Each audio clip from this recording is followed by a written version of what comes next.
Welcome to Nightfall Sleep Radio. Tonight, we go back in time to explore the myths and legends of ancient Greece and Rome, as presented by the author and historian E.M. Berens in his book from 1880.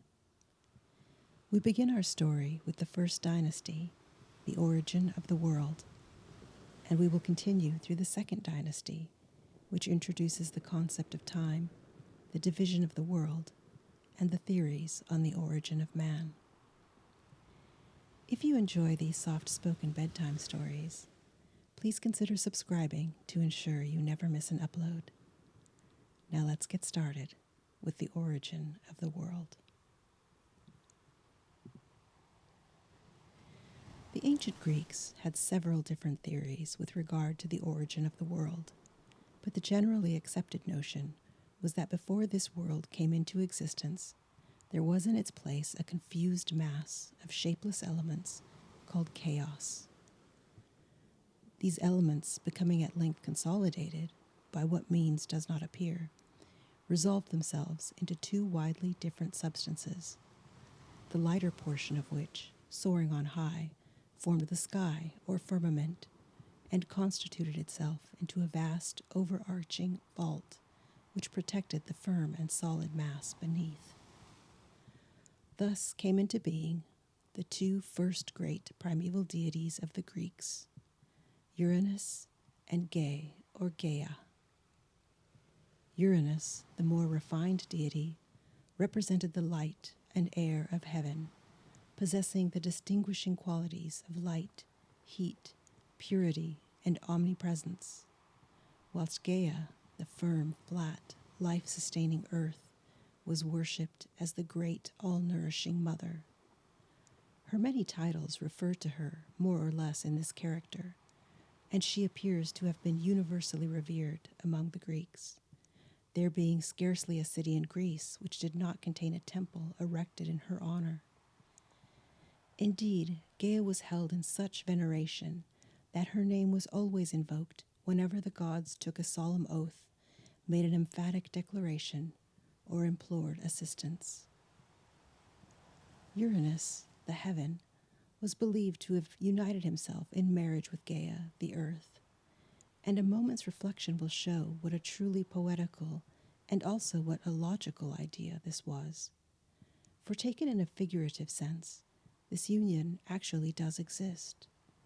The smiles of heaven produce the flowers of earth, whereas this long-continued frowns exercise so depressing an influence upon his loving partner that she no longer decks herself in bright and festive robes, but responds with ready sympathy to his melancholy mood. The firstborn child of Uranus and Gaia was Oceanus, the ocean stream, that vast expanse of ever-flowing water which encircled the earth. Here we meet with another logical, though fanciful, conclusion, which a very slight knowledge of the workings of nature proves to have been just and true. The ocean is formed from the rains which descend from heaven and the streams which flow from the earth. By making Oceanus, therefore, the offspring of Uranus and Gaia, the ancients, if we take this notion in its literal sense, merely assert that the ocean is produced by the combined influence of heaven and earth, whilst at the same time their fervid and poetical imagination led them to see in this, as in all manifestations of the powers of nature, an actual, tangible divinity. But Uranus, the heaven, the embodiment of light, heat, and the breath of life, produced offspring who were of a much less material nature than his son Oceanus. These other children of his were supposed to occupy the intermediate space which divided him from Gaia. Nearest to Uranus, and just beneath him, came Ether, a bright creation representing that highly rarefied atmosphere which immortals alone could breathe. Then followed air, which was in close proximity to Gaia, and represented, as its name applies, the grosser atmosphere surrounding the earth, which mortals can freely breathe, and without which they would perish. Ether and air were separated from each other by divinities called Nephile. These were their restless and wandering sisters, who existed in the form of clouds, ever floating between ether and air. Gaia also produced the mountains, and Pontus the sea. She united herself with the latter, and their offspring were the sea deities Nereus, Thaumas, Porces, Ceto, and Eurybia. Coexistent with Uranus and Gaia were two mighty powers who were also the offspring of chaos. They were the Erebus, or darkness, and Nyx, night, who formed a striking contrast to the cheerful light of heaven and the bright smiles of earth. Erebus reigned in that mysterious world below, where no ray of sunshine, no gleam of daylight, nor vestige of health-giving terrestrial life ever appeared. And Nyx, the sister of Erebus, represented night and was worshipped by the ancients with the greatest solemnity. Uranus was also supposed to have been united to Nyx, but only in his capacity as god of light, he being considered the source and fountain of all light, and their children were Aurora, the dawn, and Hemera, the daylight. Nyx, again, on her side, was also doubly united, having been married to some indefinite period to Erebus. In addition to those children of heaven and earth already enumerated, Uranus and Gaia produced two distinctly different races of beings called giants and titans.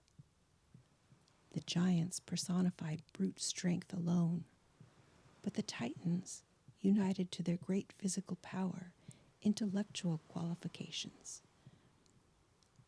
There were three giants, Briareus, Caudas, and Gyges, who each possessed 100 hands and 50 heads, and were known collectively by the name of the Hectoshears, which signified 100-handed. These mighty giants could shake the universe and produce earthquakes.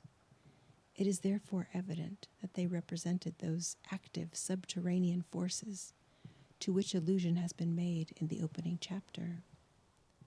The Titans were 12 in number, and their names were Oceanus, Ceos, Krios, Hyperion, Iapetus, Cronus, Thea, Rhea, Themis, Numensione, Phoebe, and Tyves. Now Uranus, the chaste light of heaven, the essence of all that is bright and pleasing, held in abhorrence his crude, rough, and turbulent offspring, the giants, and moreover feared that their great power might eventually prove hurtful to himself. He therefore hurled them into Tartarus, that portion of the lower world which served as a subterranean dungeon of the gods. In order to avenge the oppression of her children, the giants, Gaia instigated a conspiracy on the part of the Titans against Uranus, which was carried out to a successful issue by her son Cronus. He wounded his father, and from the blood of the wound which fell upon the earth sprang a race of monstrous beings, also called giants. Assisted by his brother Titans, Cronus succeeded in dethroning his father, who, enraged at his defeat, cursed his rebellious son and foretold to him a similar fate. Cronus now became invested with supreme power and assigned to his brothers offices of distinction, subordinate only to himself. Subsequently, however, when secure of his position, he no longer needed their assistance. He barely repaid their former services. With treachery, he made war upon his brothers and faithful allies, and assisted by the giants, completely defeated them, sending such as resisted his all-conquering arm down into the lowest depths of Tartarus. The second dynasty. Cronus was the god of time in its sense of eternal duration. He married Rhea, daughter of Uranus and Gaia, a very important divinity to whom a special chapter will be devoted hereafter. Their children were 3 sons, Aedes, also known as Pluto, Poseidon, who was also known as Neptune, Zeus, also known as Jupiter, and 3 daughters, Hestia, or Vesta, Demeter, also known as Ceres, and Hera, also known as Juno. Cronus, having an uneasy conscience, was afraid that his children might one day rise up against his authority and thus verify the prediction of his father Uranus. In order, therefore, to render the prophecy impossible of fulfillment, Cronus swallowed each child as soon as it was born, greatly to the sorrow and indignation of his wife Rhea. When it came to Zeus, the 6th and last, Rhea resolved to try and save this one child at least, to love and cherish, and appealed to her parents Uranus and Gaia for counsel and assistance. By their advice, she wrapped a stone in baby clothes, and Cronus in eager haste swallowed it without noticing the deception. The child, thus saved, eventually, as we shall see, dethroned his father Cronus, became supreme god in his stead, and was universally venerated as the great national god of the Greeks. Anxious to preserve the secret of his existence from Cronus, Rhea sent the infant Zeus secretly to Crete, where he was nourished, protected, and educated. A sacred goat, called Amalthea, supplied the place of his mother by providing him milk, and nymphs, called Melissae, fed him with honey, and eagles and doves brought him nectar and ambrosia.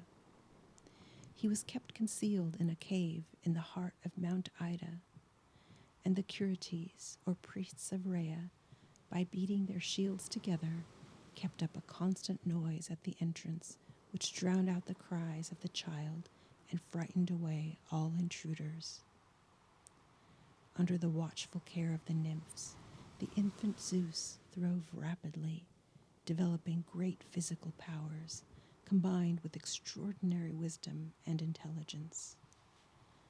Grown to manhood, he determined to compel his father to restore his brothers and sisters to the light of day, and it is said to have been assisted in this difficult task by the goddess Metis, who artfully persuaded Cronus to drink a potion which caused him to give back the children he had swallowed. The stone which had counterfeited Zeus was placed at Delphi, where it was long exhibited as a sacred relic. Cronus was so enraged at being circumvented that war between the father and son became inevitable. The rival forces ranged themselves on 2 separate high mountains on Thelassay. Zeus, with his brothers and sisters, took his stand on Mount Olympus, where he was joined by Oceanus and others of the Titans who had forsaken Cronus on account of his oppressions. Cronus and his brother Titans took possession of Mount Othrys and prepared for battle. The struggle was long and fierce, and at length Zeus, finding that he was no nearer victory than before, bethought himself of the existence of the imprisoned giants, and knowing that they would be able to render him the most powerful assistance, he hastened to liberate them. He also called to his aid the Cyclops, sons of Poseidon and Amphitrite, who had only 1 eye each in the middle of their foreheads, and they were called Brontes, or thunder, Stereops, or lightning, and Prysmion, or fire anvil.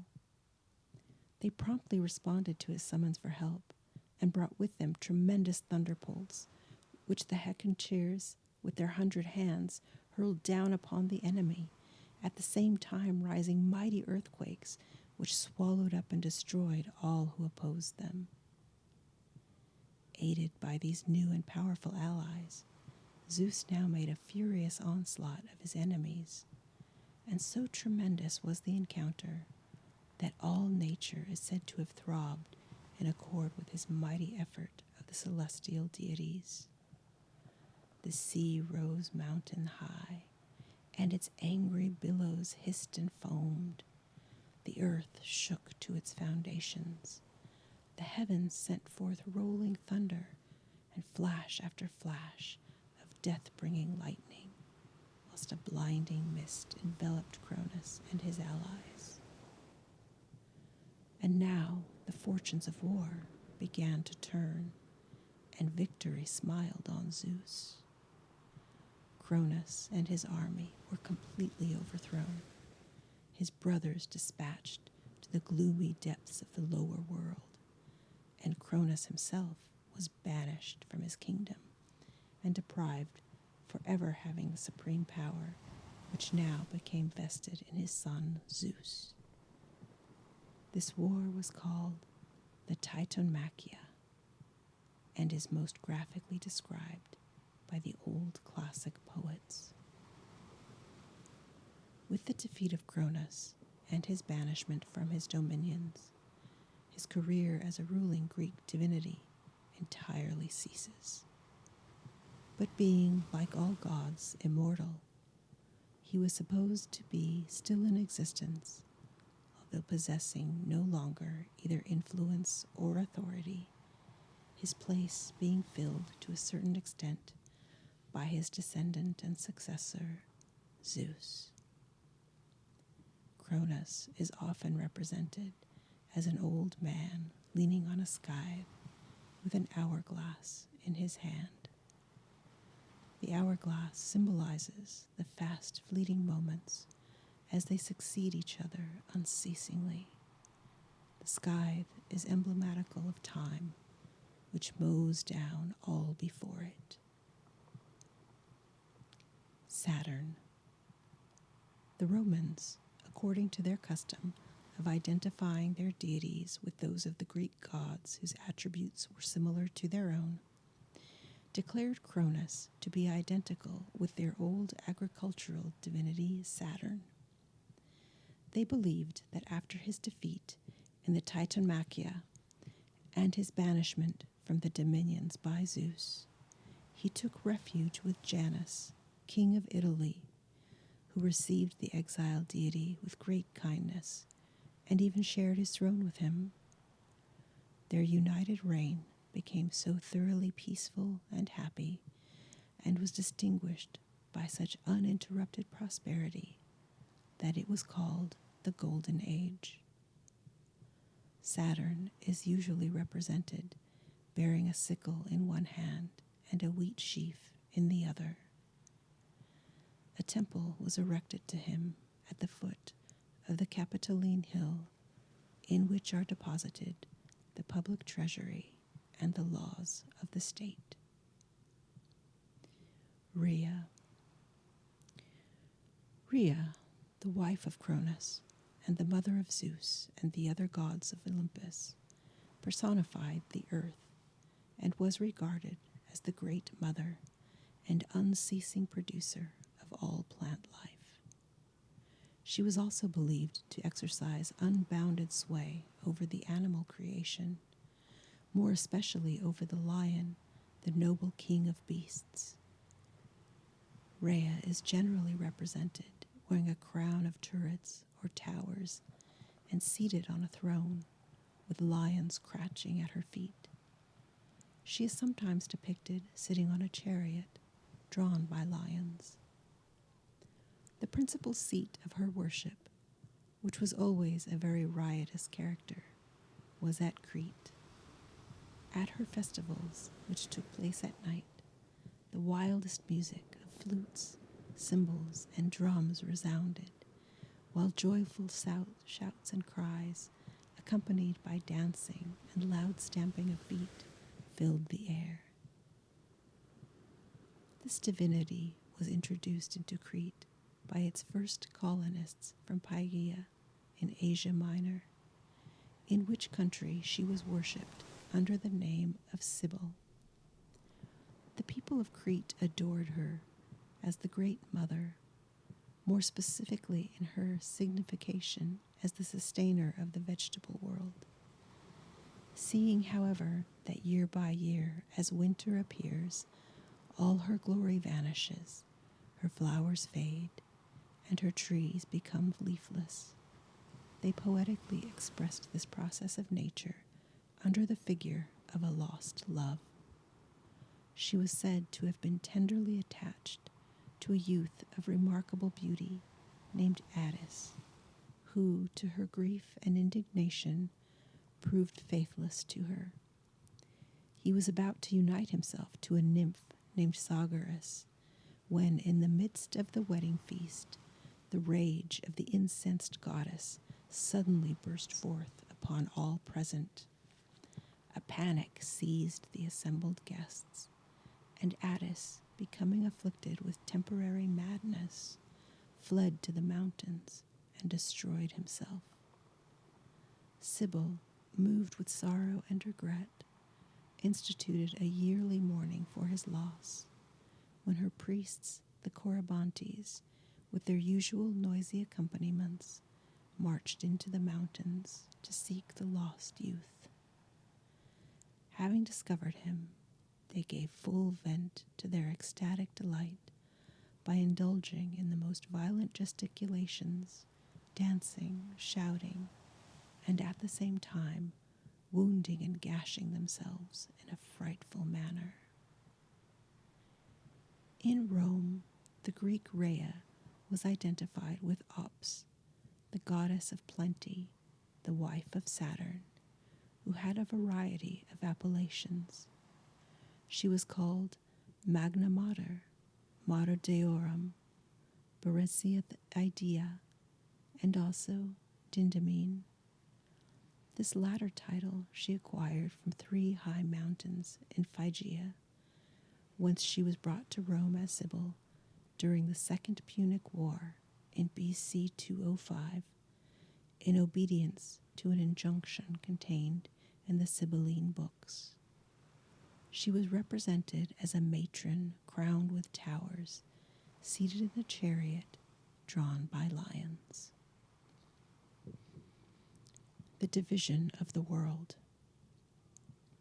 We will now return to Zeus and his brothers, who, having gained a complete victory over their enemies, began to consider how the world which they had conquered should be divided between them.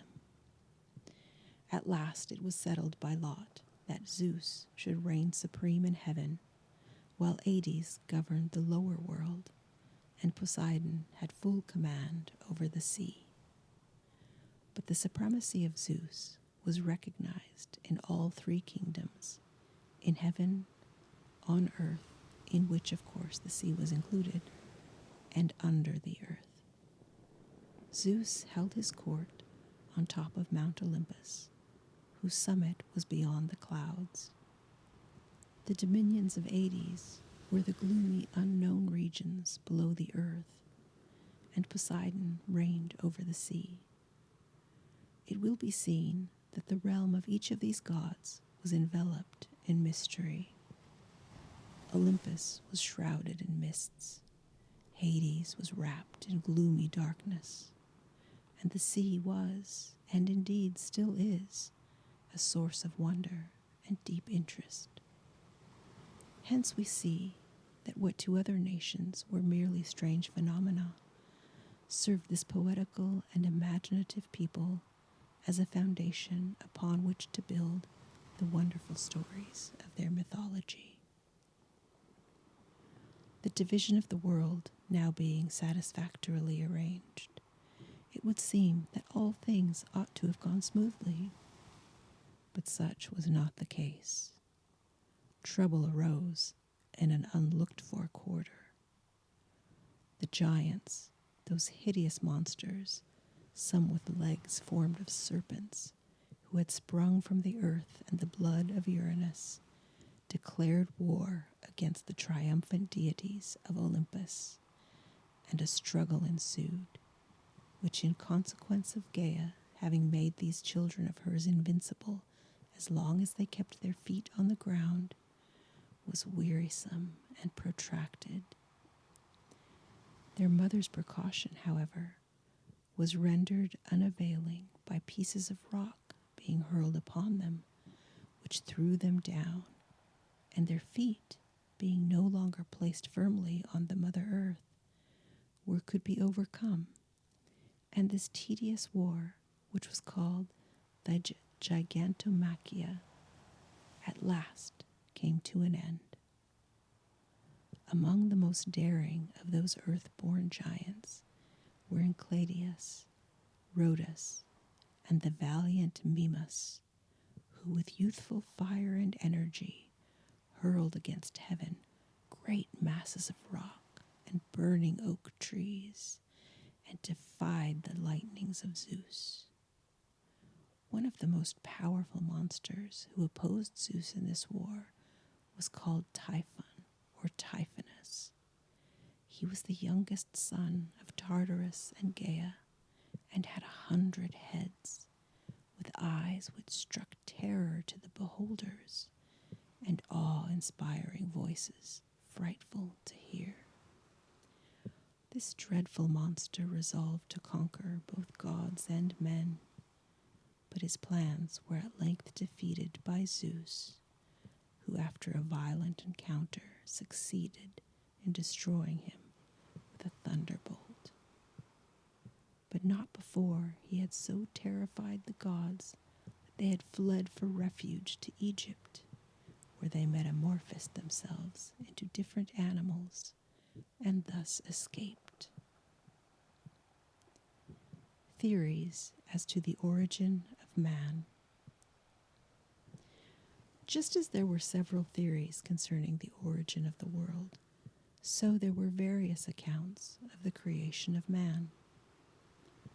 The first natural belief of the Greek people was that man had sprung from the earth.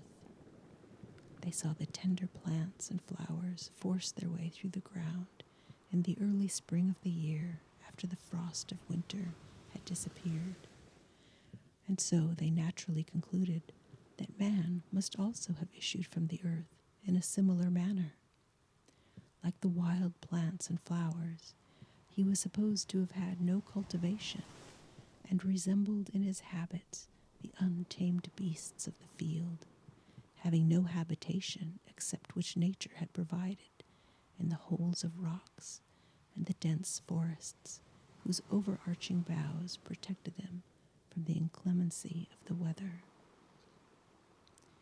In the course of time, these primitive human beings became tamed and civilized by the gods and heroes who taught them to work in metals, to build houses and other useful arts of civilization. But the human race became, in the course of time, so degenerate that the gods resolved to destroy all mankind by means of a flood. Deucalion, son of Prometheus, and his wife Pyrrha, being on account of their piety the only mortals saved. By the command of his father, Deucalion built a ship in which he and his wife took refuge during the deluge, which lasted for 9 days. When the waters abated, the ship rested on Mount Othrys in Thessaly, or according to some, on Mount Parnassus. Deucalion and his wife now consulted the oracle of Themis as to how the human race might be restored. The answer was that they were to cover their heads and throw the bones of their mother behind them. For some time they were perplexed as to the meaning of the oracle command, but at length both agreed that by the bones of their mother were meant to be stones of the earth. They accordingly took up stones from the mountainside and cast them over their shoulders. From those thrown, there sprang up men, and from those thrown by Pyrrha, women. After the lapse of time, the theory of autogeny from autos, self, and chulon, earth, was laid aside. When this belief existed, there were no religious teachers whatever. But in course of time, temples were raised in honor of different gods, and priests appointed to offer sacrifices to them and conduct their worship. These priests were looked upon as authorities in all religious matters, and the doctrine they taught was that man had been created by the gods, and that there had been several successive ages of men, which were called the Golden, Silver, Brazen, and Iron Ages. Life in the Golden Age was one unceasing round of ever-recurring pleasures, unmarred by sorrow or care. The favored mortals living at this happy time led pure and joyous lives, thinking no evil and doing no wrong. The earth brought forth fruits and flowers without toil or labor, in plentiful luxuriance, and war was unknown. This delightful and godlike existence lasted for hundreds of years, and when at length life on earth was ended, death laid his hand so gently upon them that they passed painlessly away in a happy dream and continued their existence as ministering spirits in Hades, watching over and protecting those they had loved and left behind on earth. The men of the Silver Age were a long time growing up, and during their childhood, which lasted 100 years, they suffered from ill health and extreme debility. When they at last became men, they lived but a short time, for they would not abstain from mutual injury, nor pay the service due to the gods, and they were therefore banished to Hades. There, unlike the beings of the Golden Age, they exercised no beneficent supervision over the dear ones left behind. They wandered about as restless spirits, always sighing for the lost pleasures they had enjoyed in life. The men of the Brazen Age were quite a different race of beings, being as strong and powerful as those of the Silver Age were weak and inebriated. Everything which surrounded them was of brass, their arms, their tools, their dwellings, and all that they made. Their characters seemed to have resembled the metal in which they delighted. Their minds and hearts were hard, obdurate, and cruel.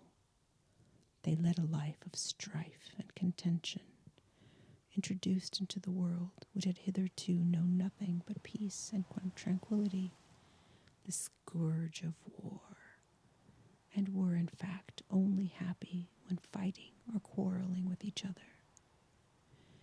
Hitherto Themis, the god of justice, had been living among mankind, but becoming disheartened at their evil doings, she abandoned the earth and winged her flight back to heaven. At last, the gods became so tired of their evil deeds and continual dissensions that they removed them from the face of the earth and sent them down to Hades to share the fate of their predecessors. We now come to the men of the Iron Age. The earth, no longer teeming with fruitfulness, only yielded her increase after much toil and labor. The goddess Justice, having abandoned mankind, no influence remained sufficiently powerful to preserve them from every kind of wickedness and sin. This condition grew worse as time went on, until at last Zeus, in his anger, let loose the water courses from above and drowned every individual of this evil race, except Deucalion, and Pyrrha. The theory of Hesiod, the oldest of all the Greek poets, was that the Titan Prometheus, son of Iphitus, had formed man out of clay, and that Athena had breathed a soul into him. Full of love for the beings he called into existence, Prometheus determined to elevate their minds and improve their condition in every way. He therefore taught them astronomy, mathematics, the alphabet, how to cure diseases, and the art of divination. He created this race in such great numbers that the gods began to see the necessity of instituting certain fixed laws with regard to the sacrifices due them and the worship to which they considered themselves entitled from mankind in return for the protection which they accorded them. An assembly was therefore convened at Macon in order to settle these points. It was decided that Prometheus, as the advocate of man, should slay an ox, which should be divided into 2 equal parts, and that the gods should select one portion, which should be henceforth in all future sacrifices to be set apart for them. Prometheus so divided the ox that one part consisted of the bones, which formed, of course, the least valuable portion of the option of the animal, artfully concealed by white fat, whilst the other contained all the edible parts, which he covered with the skin, and on top of all he laid the stomach. Zeus, pretending to be deceived, chose the heap of bones, but he saw through the stratagem, and was so angry at the deception practiced on him by Prometheus that he avenged himself by refusing the mortals the gift of fire. Prometheus, however, resolved to brave the anger of the great ruler of Olympus and to obtain from heaven the vital spark so necessary for the further progress and comfort of the human race. He accordingly contrived to steal some sparks from the chariot of the sun, which he conveyed to earth hidden in a hollow tube.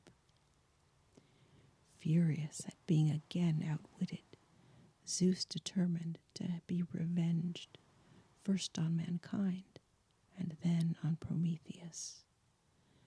To punish the former, he commanded Hephaestus, or Vulcan, to mold a beautiful woman out of clay, and determined that through her instrumentality, trouble and misery should be brought into the world.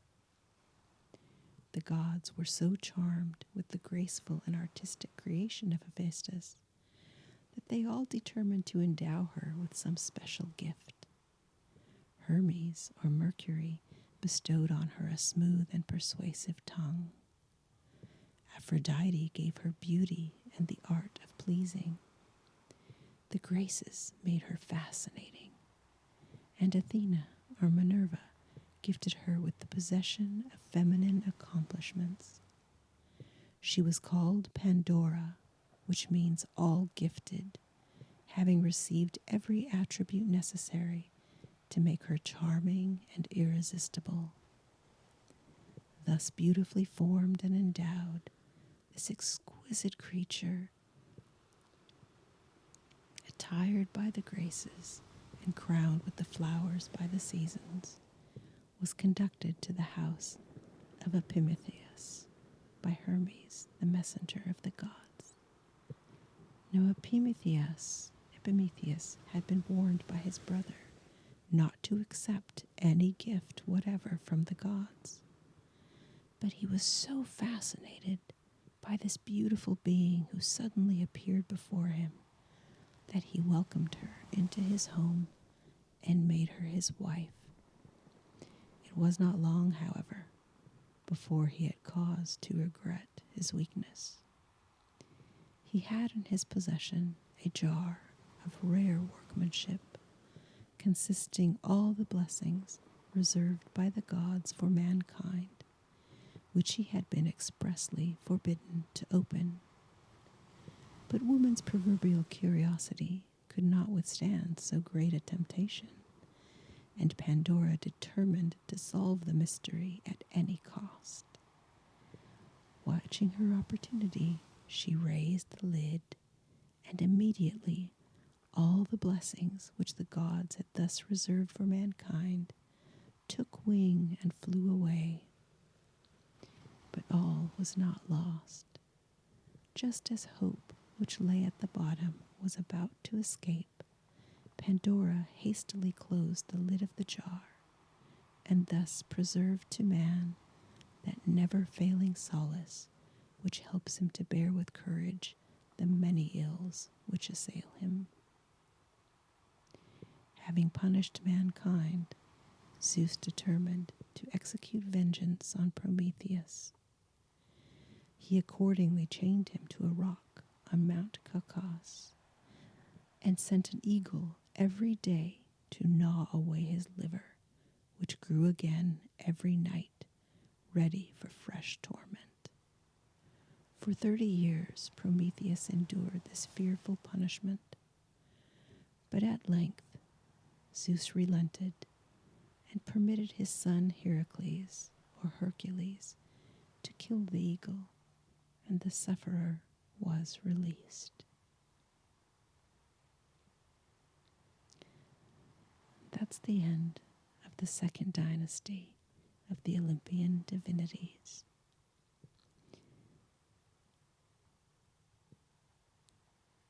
I hope you've enjoyed the story, and you'll join us again for the next installment.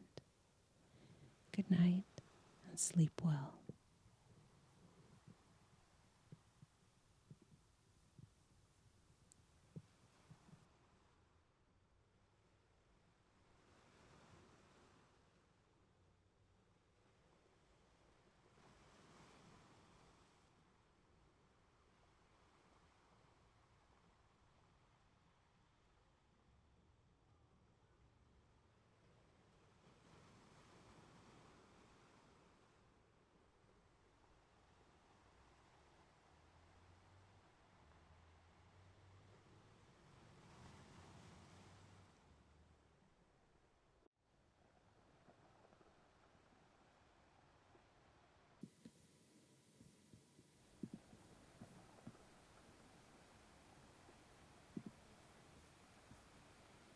Welcome to Nightfall Sleep Radio. Tonight, we continue our journey with historian E.M. Berens and his 1880 book, The Myths and Legends of Ancient Greece and Rome. If you'd like to hear all the videos from this book, please consider subscribing and save the full audiobook playlist. Tonight, we take a tour through the Olympian divinities, a group of gods known as the Third Dynasty.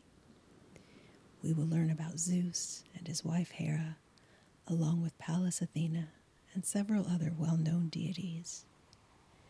E.M. Berens provides details about their Roman counterparts of each of these gods along the way. So let's get started with the most well-known of the Olympians, the Greek god Zeus. Zeus, the great presiding deity of the universe, the ruler of heaven and earth, was regarded by the Greeks first as the god of all aerial phenomena, secondly as the personification of the laws of nature, thirdly as lord of the state life, and fourthly as the father of gods and men. As the god of aerial phenomena, he could, by shaking his aegis, produce storms, tempests, and intense darkness. At his command, the mighty thunder rolls, the lightning flashes, and the clouds open and pour forth their refreshing streams to fructify the earth. As the personification of the operations of nature, he represents those grand laws of unchanging and harmonious order by which not only the physical, but also the moral world is governed. Hence, he is the god of regulated time, as marked by the changing seasons, and by the regular succession of day and night. In contradistinction to his father Cronus, who represents time absolutely, or in other words, eternity. As the lord of state life, he is the founder of kingly power, the upholder of all institutions connected with the state, and the special friend and patron of princes, whom he guards and assists with his advice and counsel. He protects the assembly of the people, and in fact watches over the welfare of the whole community. As the father of the gods, Zeus sees that each deity performs his or her individual duty, punishes their misdeeds, settles their disputes, and acts toward them on all occasions as their all-knowing counselor and mighty friend. As the father of men, he takes a paternal interest in the actions and well-beings of mortals. He watches over them with tender solicitude, rewarding truth, charity, and uprightness, but severely punishing perjury, cruelty, and want of hospitality. Even the poorest and most forlorn wanderer finds in him a powerful advocate, for he, by a wise and merciful dispensation, ordains that the mighty ones of the earth should succor their distressed and needy brethren. The Greeks believed that the home of this, their mighty and all-powerful deity, was on the top of Mount Olympus, that high and lofty mountain between Thessaly and Macedon, whose summit, wrapped in clouds and mist, was hidden from mortal view. It was supposed that this mysterious region, which even a bird could not reach, extended beyond the clouds, right into ether, the realm of the immortal gods. The poets describe this ethereal atmosphere as bright, glistening, and refreshing, exercising a peculiar gladdening influence over the minds and hearts of those privileged beings permitted to share its delights. Here youth never ages, and the passing years leave no traces on its favored inhabitants. On the cloud-capped summit of Olympus was the palace of Zeus and Hera, of burnished gold, chased silver, and gleaming ivory.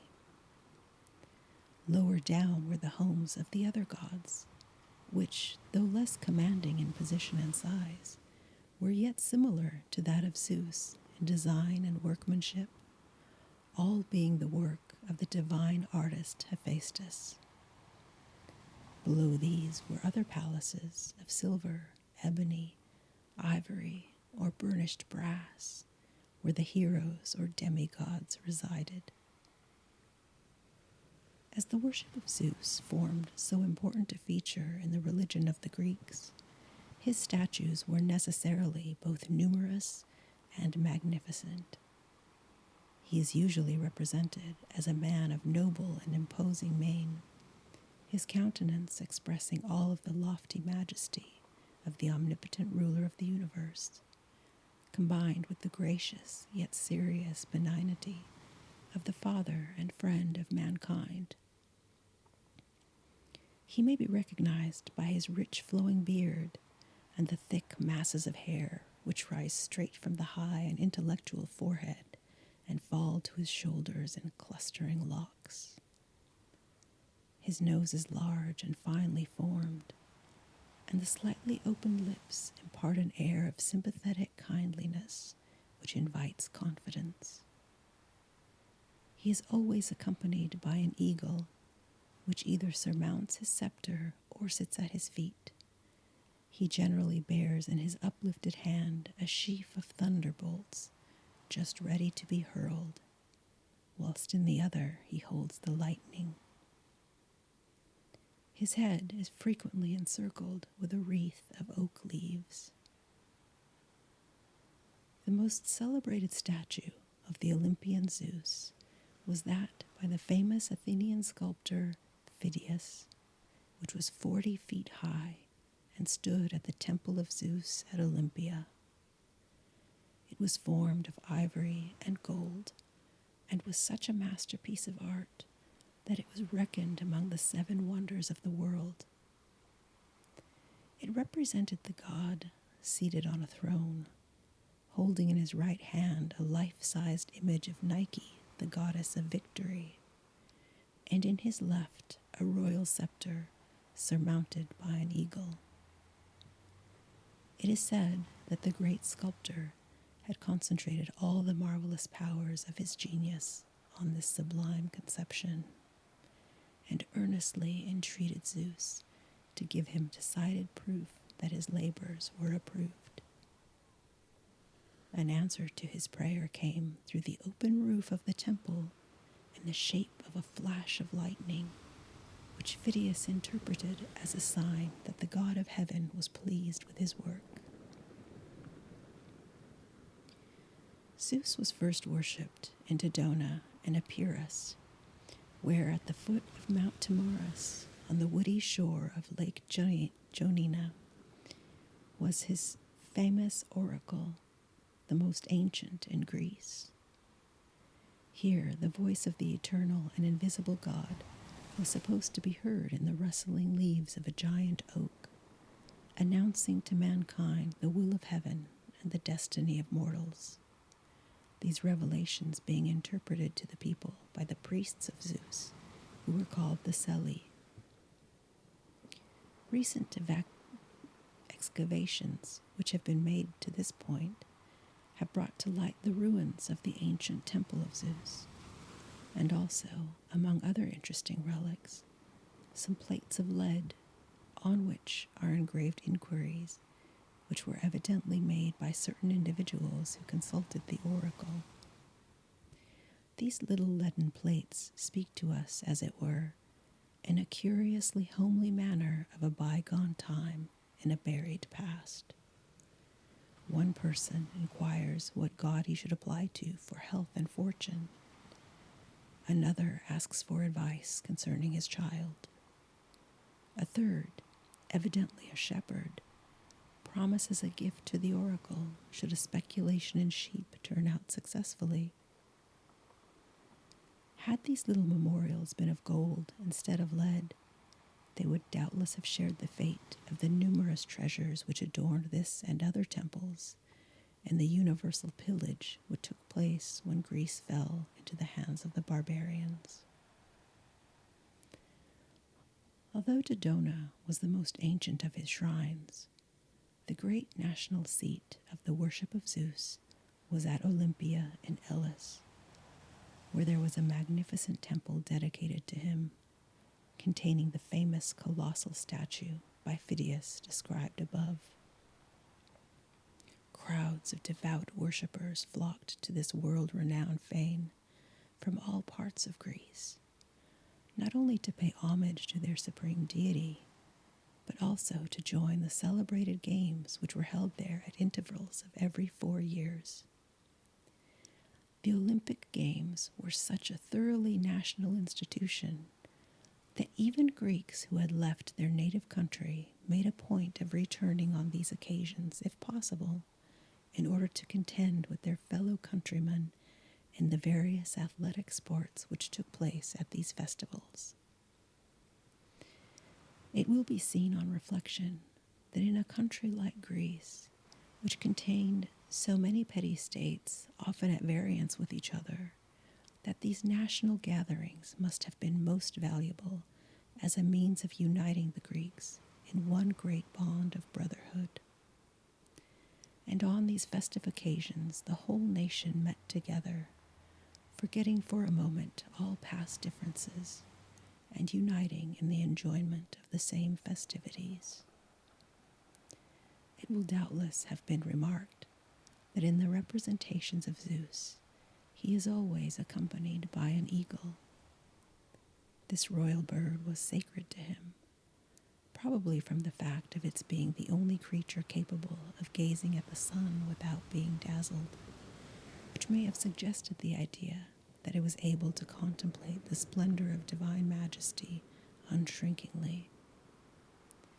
The oak tree, and also the summits of the mountains, were sacred to Zeus.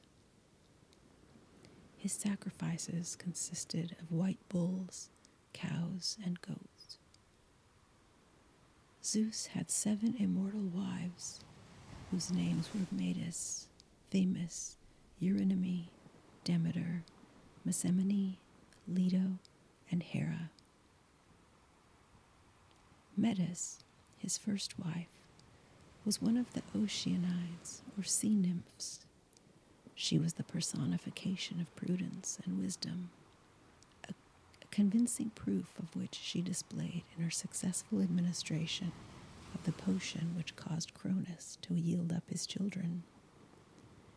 She was endowed with the gift of prophecy and foretold to Zeus that one of their children would gain ascendancy over him. In order, therefore, to avert the possibility of the prediction being fulfilled, he swallowed her before any children were born to them. Feeling afterwards violent pains in his head, he sent for Hephaestus and ordered him to open it with an axe. His command was obeyed, and out sprang, with a loud and martial shout, a beautiful being clad in armor from head to foot. This was Athena, goddess of armed resistance and wisdom. Themis was the goddess of love, justice, and order. Eurynome was one of the Oceanides and the mother of the Charities, or Graces. Demeter, the daughter of Cronus and Rhea, was the goddess of agriculture. Mnemosyne, daughter of Uranus and Gaia, was the goddess of memory and the mother of the 9 muses. Leto was the daughter of Crous and Phoebe. She was gifted with wonderful beauty and was tenderly loved by Zeus, but her lot was far from being a happy one, for Hera, being extremely jealous of her, persecuted her with inveterate cruelty and sent the dreadful serpent Python to terrify and torment her whenever she went. But Zeus, who had observed with the deepest compassion her weary wanderings and agonized fears, resolved to create for her some place of refuge, however humble, where she might feel herself safe from the venomous attacks of the serpent. He therefore brought her to Delos, a floating island in the Aegean Sea, which he made stationary by attaching it with chains of adamant to the bottom of the sea. And here she gave birth to her twin children, Apollo and Artemis, 2 of the most beautiful of the immortals. According to some versions of the story of Leto, Zeus transformed her into a quail in order that she might thus elude the vigilance of Hera. She is said to have resumed her true form when she arrived at the island of Delos. Hera, being the principal wife of Zeus and queen of heaven, a detailed account will be given of her in a special chapter. The union of Zeus with most of his immortal wives, we shall find that in an allegorical meaning is conveyed. His marriage with Metis, who is said to have surpassed both gods and men in knowledge, represents supreme power allied to wisdom and prudence. His union with Themis typifies the bond which exists between divine majesty and justice, law, and order. Eurynome, as the mother of Charities or Graces, supplied the refining and harmonizing influences of grace and beauty, whilst the marriage of Zeus and Mnemosyne typifies the union of genius with memory. In addition to the 7 immortal wives of Zeus, he was also allied to a number of mortal maidens whom he visited under various disguises, as it was supposed that if he revealed himself in his true form as King of Heaven, the splendor of his glory would cause instant destruction to mortals. The mortal consorts of Zeus have been such a favorite theme with poets, painters, and sculptors, that it is necessary to give some account of their individual history. Those best known are Antiope, Leda, Europa, Callisto, Alcmene, Semele, Io, and Danae. Antiope, to whom Zeus appeared under the form of a satyr, was the daughter of Nyctius, king of Thebes. To escape the anger of her father, she fled to Sicyon, where King Epopeus, enraptured with her wonderful beauty, made her his wife without asking her father's consent. This so enraged Nyctius that he declared war against Epopeus in order to compel him to restore Antiope.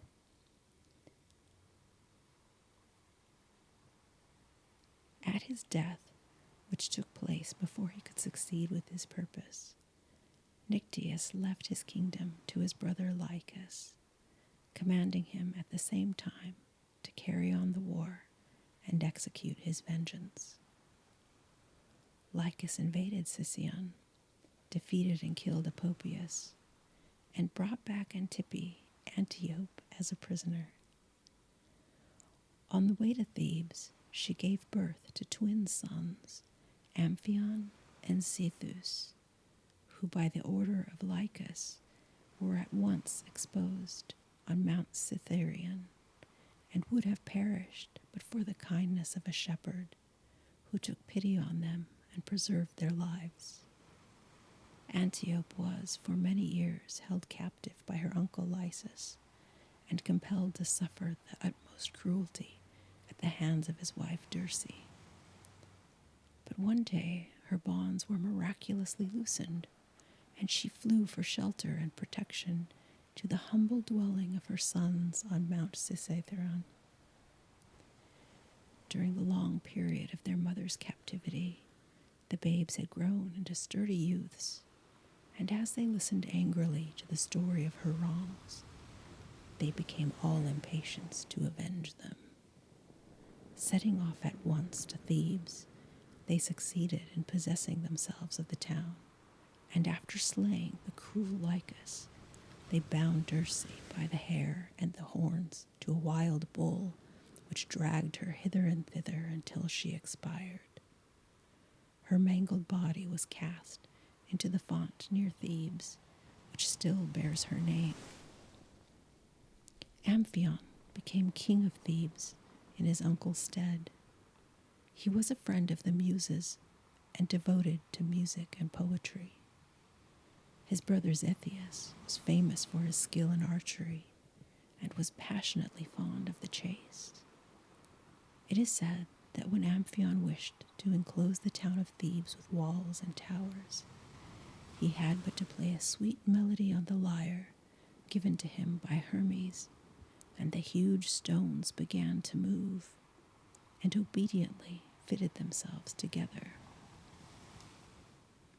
The punishment of Dirce at the hands of Amphion and Zethus forms the subject of the world-renowned marble group in the museum at Naples, known by the name of the Farnese Bull. In sculpture, Amphion is always represented with a lyre, and Zethus with a club. Leda, whose affection Zeus won under the form of a swan, was the daughter of Thestius, king of Aetolia. Her twin sons, Castor and Pollux, were renowned for their tender attachment to each other. They were also famous for their physical accomplishments, Castor being the most expert charioteer of his day, and Pollux the first of the pugilists. Their names appear both on the hunters of the Caledonian boar hunt and the heroes of the Argonautic expedition. The brothers became attached to the daughters of Lycopus, a prince of the Messenians, who had been betrothed by their father to Idas and Lynceus, sons of Aphareus. Having persuaded Leochippus, to break his promise, the twins carried off the maidens as their brides. Idas and Lycaeus, naturally furious by this proceeding, challenged the Dioscuri to mortal combat, in which Castor perished by the hand of Idas, and Lynceus by that of Pollux. Zeus wished to confer the gift of immortality upon Pollux, but he refused to accept it unless allowed to share it with Castor. Zeus gave the desired permission, and the faithful brothers were both allowed to live, but only on alternate days. The Dioscuri received divine honors throughout Greece and were worshipped with special reverence at Sparta. Europa was the beautiful daughter of Agenor, king of Phoenicia. She was one day gathering flowers with her companions in a meadow near the seashore, when Zeus, charmed by her great beauty and wishing to win her love, transformed himself into a beautiful white bull and trotted quietly up to the princess so as not to alarm her. Surprised at the gentleness of this animal and admiring its beauty as it lay placidly on the grass, she caressed it, crowned it with flowers, and at last playfully seated herself on its back. Hardly had she done so than the disguised god bounded away with his lovely burden and swam across the sea with her to the island of Crete. Europa was the mother of Minos, Aeacus, and Rhadamanthus. Minos, who became king of Crete, was celebrated for his justice and moderation, and after his death he was created one of the judges of the lower world, which office he held in conjunction with his brothers. Callisto, the daughter of Lycon, king of Arcadia, was a huntress in the train of Artemis, devoted to the pleasures of the chase, who had made a vow never to marry. But Zeus, under the form of a huntress goddess, succeeded in obtaining her affections. Hera, being extremely jealous of her, changed her into a bear and caused Artemis, who failed to recognize her attendant under this form, to hunt her in the chase and put an end to her existence. After her death, she was placed by Zeus among the stars as a constellation, under the name of Arctos, or the bear. Alcmene, the daughter of Electron, king of Mycenae, was betrothed to her cousin Amphitryon, but during his absence on a perilous undertaking, Zeus assumed his form and obtained her affections. Heracles, whose world-renowned exploits will be related among the legends, was the son of Alcmene and Zeus. Semele, a beautiful princess, the daughter of Cadmus, king of Phoenicia, was greatly loved by Zeus.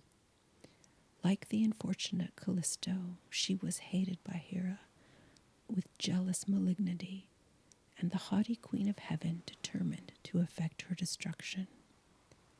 Disguising herself, therefore, as Bero, Semele's faithful old nurse, she artfully persuaded her to insist upon Zeus visiting her. As he appeared to Hera in all of his power and glory, well knowing that this would cause her instant death. Semele, suspecting no treachery, followed the advice of her supposed nurse, and the next time Zeus came to her, she earnestly entreated him to grant the favor she was about to ask. Zeus swore by the Styx, which was to the gods an irrevocable oath, to accede to her request, whatsoever it might be. Semele, therefore, secure of gaining her petition, begged of Zeus to appear to her in all of his glory and divine power and majesty. As he had sworn to grant whatever she asked of him, he was compelled to comply with her wish. He therefore revealed himself as the mighty Lord of the universe, accompanied by thunder and lightning, and she was instantly consumed in the flames. Io, daughter of Inchius, king of Argos, was a priestess of Hera.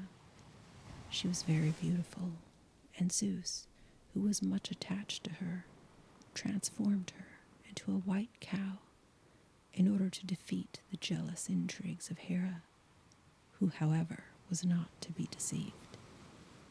Aware of the stratagem, she contrived to obtain the animal from Zeus and placed her under the watchful care of a man called Argus Panopes, who fastened her to an olive tree in the grove of Hera. He had 100 eyes, of which, when asleep, he never closed more than 2 at a time, being thus always on the watch. Hera found him extremely useful in keeping guard over Io.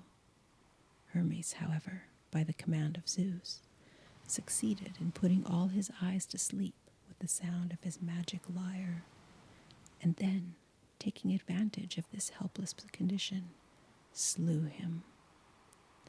The story goes that in commemoration of the services which Argus had rendered her, Hera placed his eyes on the tail of a peacock as a lasting memorial of her gratitude. Ever fertile in resource, Hera now sent a gadfly to worry and torment the unfortunate Io incessantly, and she wandered all over the world in hopes of escaping from her tormentor. At length she reached Egypt, where she found rest and freedom from the persecutions of her enemy. On the banks of the Nile, she resumed her original form and gave birth to a son called Epaphus, who afterwards became king of Egypt and built the famous city of Memphis. Danae. Zeus appeared to Danae under the form of a shower of gold, and further details concerning her will be found in the legend of Perseus. The Greeks supposed that the divine ruler of the universe occasionally assumed a human form and descended from his celestial abode in order to visit mankind and observe their proceedings, his aim being generally either to punish the guilty or to reward the deserving. On one occasion, Zeus, accompanied by Hermes, made a journey through Phrygia, seeking hospitality and shelter wherever they went. But nowhere did they receive a kindly welcome until they came to the humble cottage of an old man and his wife called Philemon and Bacchus, who entertained them with the greatest kindness, setting before them what frugal fare their humble means permitted, and bidding them welcome with unaffected cordiality. Observing in the course of their simple repast that the wine bowl was miraculously replenished, the aged couple became convinced of the divine nature of their guests. The gods now informed them that on account of its wickedness, their native place was doomed to destruction, and told them to climb the neighboring hill, which overlooked the village where they dwelt. What was their dismay on beholding at their feet, in place of the spot where they had passed so many happy years together, nothing but a watery plain. The only house to be seen was their own little cottage, which suddenly changed itself into a temple before their eyes.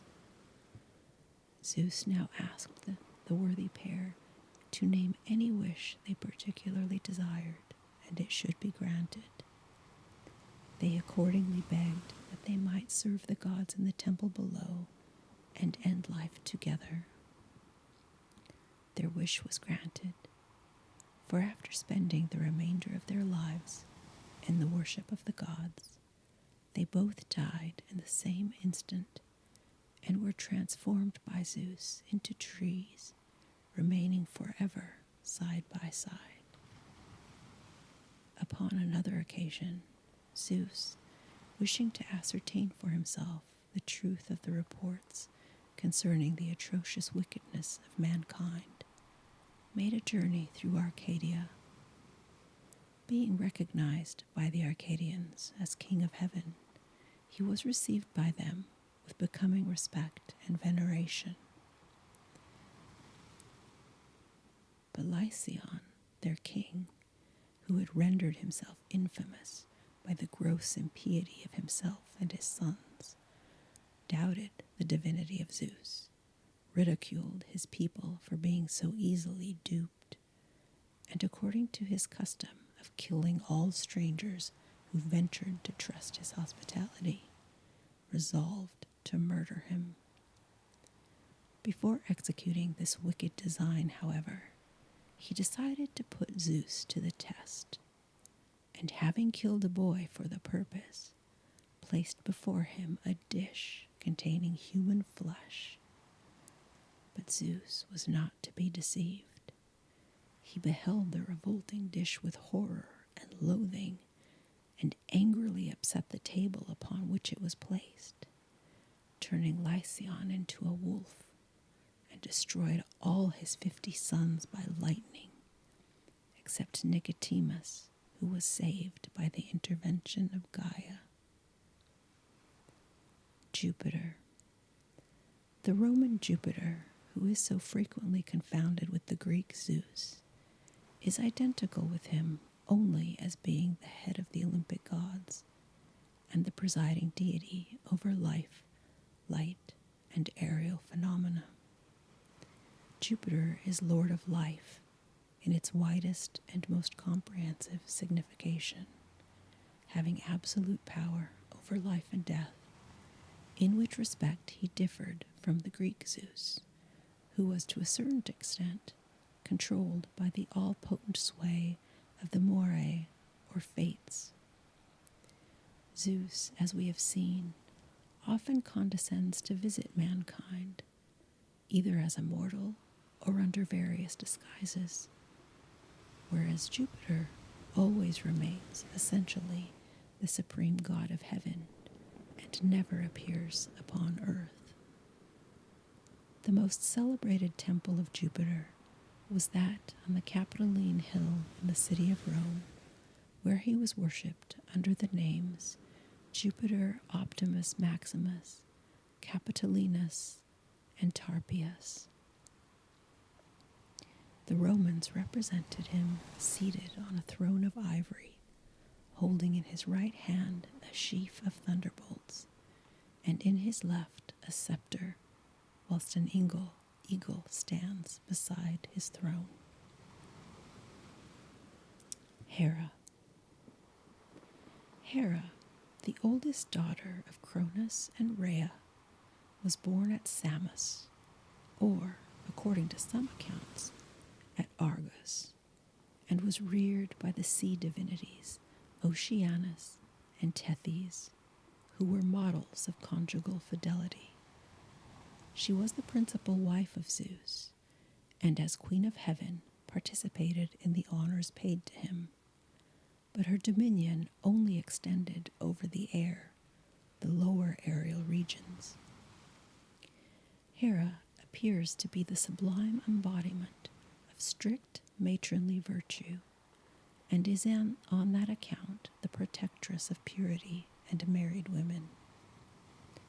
Faultless herself in her fidelity as the wife, she is essentially the type of sanctity of the marriage tie, and holds in abhorrence any violation of its obligations.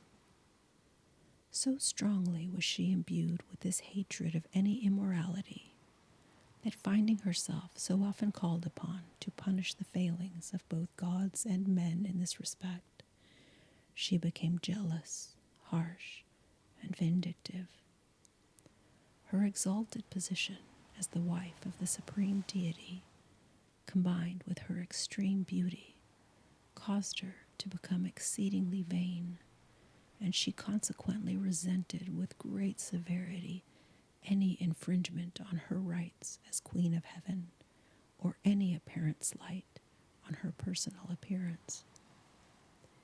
The following story will singly illustrate how ready she was to resent any slight offered to her.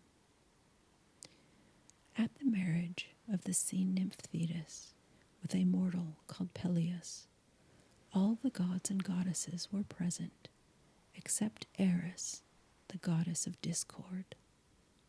Indignant at not being invited, she determined to cause dissension in the assembly, and for this purpose she threw into the midst of guests a golden apple with the inscription on it, "For the fairest."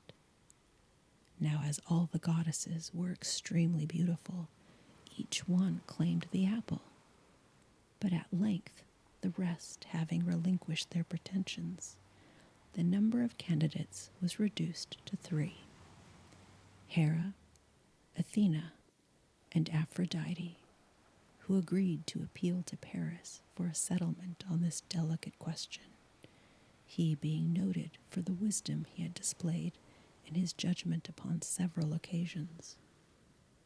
Paris was the son of Priam, king of Troy, who, ignorant of his noble birth, was at this time feeding his flocks on Mount Ida in Phrygia.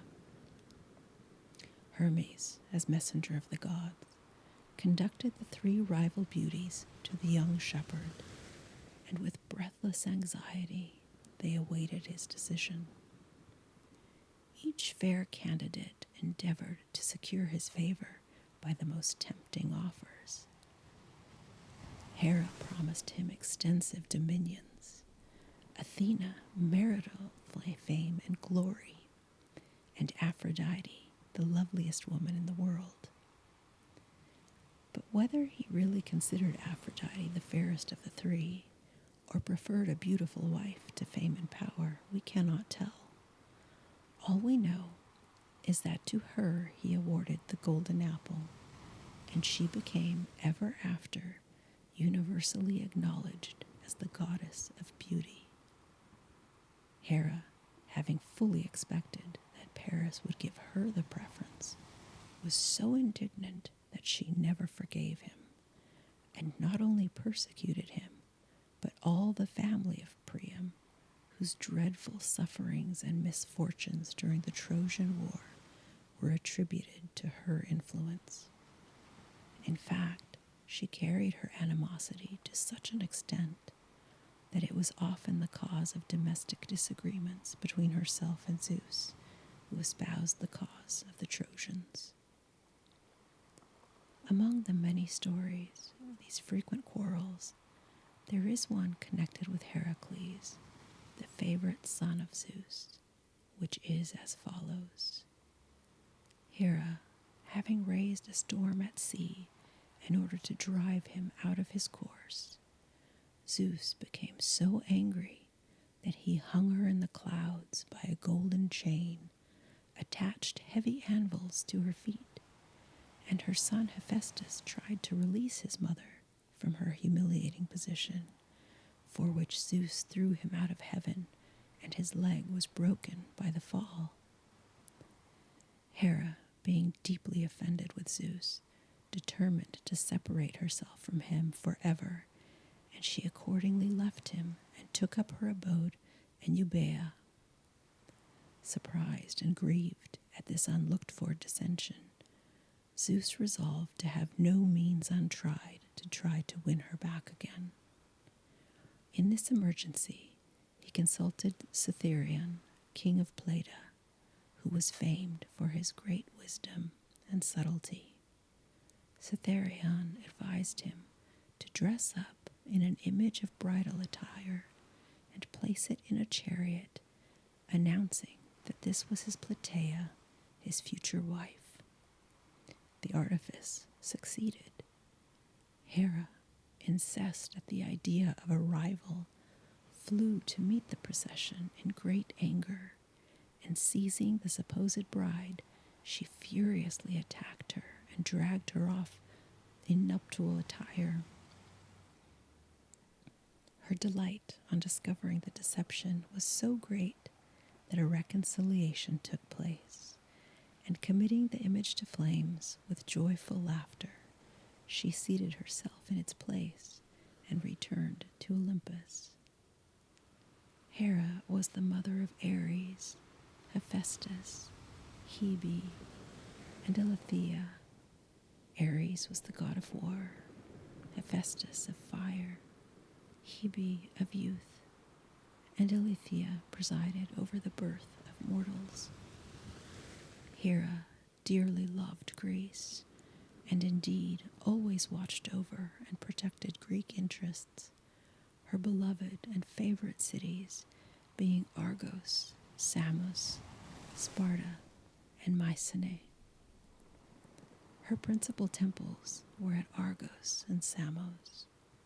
From a remote period, she was greatly venerated at Olympia, and her temple there, which stood in the Altis, or sacred grove, was 500 years older than the one of Zeus on the same spot. Some interesting excavations, which are now going on, have brought to light the remains of the ancient edifice, which contains, among other treasures of antiquity, several beautiful statues, the work of famous sculptors of ancient Greece. At first, this temple was built of wood, then of stone, and the one lately discovered was formed of conglomerate of shells. In the Altis, races were run by young maidens in honor of Hera, and the fleetest of foot received in token of her victory an olive wreath and a piece of the flesh of the sacrifices. These races, like the Olympic Games, were celebrated at intervals of 4 years and were called the Herae. A beautiful robe woven by 16 women chosen from the 16 cities of Elis was always offered to Hera on these occasions, and choral songs and sacred dances formed part of the ceremonies. Hera is usually represented seated on a throne, holding a pomegranate in one hand and a scepter surmounted by a cuckoo in the other. She appears as a calm, dignified matron of majestic beauty, robed in a tunic and mantle, her forehead broad and intellectual, her eyes large and fully opened, and her arms dazzlingly white and finely molded. The finest statue of this divinity was that by Polycletus at Argos. Her attributes are the diadem, veil, scepter, and peacock. The first day of every month, a ewe lamb and sow were sacrificed to Hera. The hawk, goose, and more particularly the peacock were sacred to her. Flocks of these beautiful birds generally surround her throne and draw her chariot, Iris, the rainbow, being seated behind her. Her favorite flowers were the dittany, poppy, and lily. Juno, the Roman divinity supposed to be the identical with the Greek Hera, differed from her in the most salient points. For where Hera invariably appears as the haughty, unbending queen of heaven, Juno, on the other hand, is revered and beloved as the type of a matron and housewife. She was worshipped in Rome under various titles, most of which point to her vocation as the protectress of married women. Juno was believed to watch over and guard the life of every woman from her birth to her death.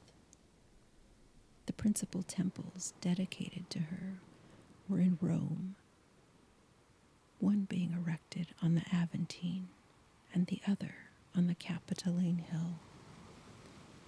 She also had a temple on the Arcs, in which she was worshipped as Juno Moneta, or the warning goddess. Adjacent to this shrine was the public mint. On the 1st of March, a grand annual festival called the Matronalia was celebrated in her honor by all the married women of Rome, and this religious institution was accompanied with much solemnity.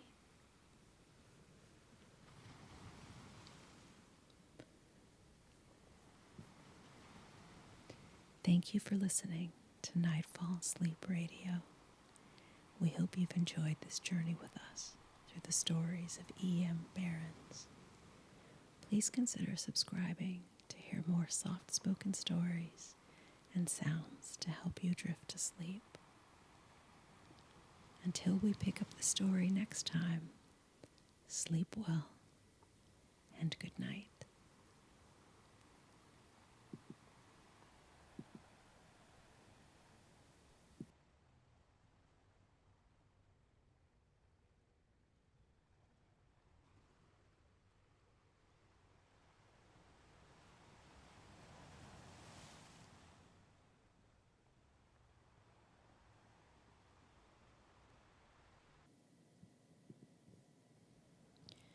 Welcome back to Nightfall Sleep Radio.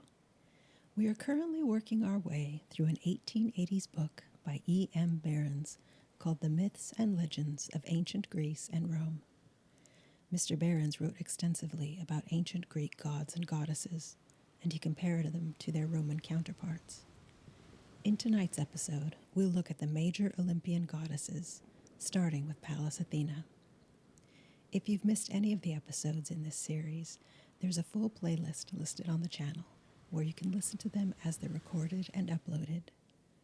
Now let's get started. Pallas Athena, goddess of wisdom and armed resistance, was a purely Greek divinity. That is to say, no other nation possessed a corresponding conception.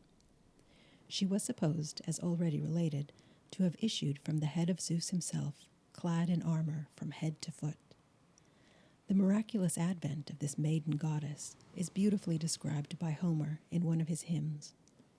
Snow-capped Olympus shook to its foundation, and the glad earth re-echoed her martial shout. The billowy sea became agitated, and Helios, the sun god, arrested his fiery steeds in their headlong course to welcome this wonderful emanation from the godhead. Athena was at once admitted into the assembly of the gods, and henceforth took her place as the most faithful and sagacious of all her father's counselors. This brave, dauntless maiden, so exactly the essence of all that is noble in the character of the father of gods and men, remained throughout chaste in word and deed, and kind at heart, without exhibiting any of those failings which somewhat mar the nobler features in the character of Zeus. This direct emanation from his own self, justly his favorite child, his better and purer counterpart, received from him several important prerogatives. She was permitted to hurl the thunderbolts, to prolong the life of man, and to bestow the gift of prophecy. In fact, Athena was the only divinity whose authority was equal to that of Zeus himself, and when he ceased to visit the earth in person, she was empowered by him to act as his deputy. It was her special duty to protect the state and all peaceful associations of mankind, which she possessed the power of defending when occasion required. She encouraged the maintenance of law and order, and defended the right on all occasions, for which reason, in the Trojan War, she espoused the cause of the Greeks, and exerts all her influence on their behalf. The Areopagus, a court of justice where religious causes and murders were tried, was believed to have been instituted by her, and when both sides happened to have an equal number of votes, she gave the casting vote in favor of the accused. She was the patroness of learning, science, and art, more particularly where these contributed directly toward the welfare of nations. She presided over all inventions connected with agriculture, invented the plow, and taught mankind how to use oxen for farming purposes.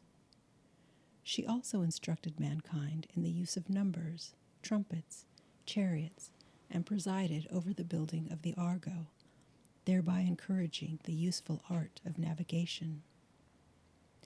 She also taught the Greeks how to build the wooden horse, by means of which the destruction of Troy was effected. The safety of cities depended on her care, for which reason her temples were generally built on the citadels, and she was supposed to watch over the defense of the walls, fortifications, and harbors. A divinity who so faithfully guarded the best interests of the state by not only protecting it from the attacks of enemies, but also developing its chief resources of wealth and prosperity, was worthily chosen as the presiding deity of the state, and in this character, as an essentially political goddess, she was called Athena Polias.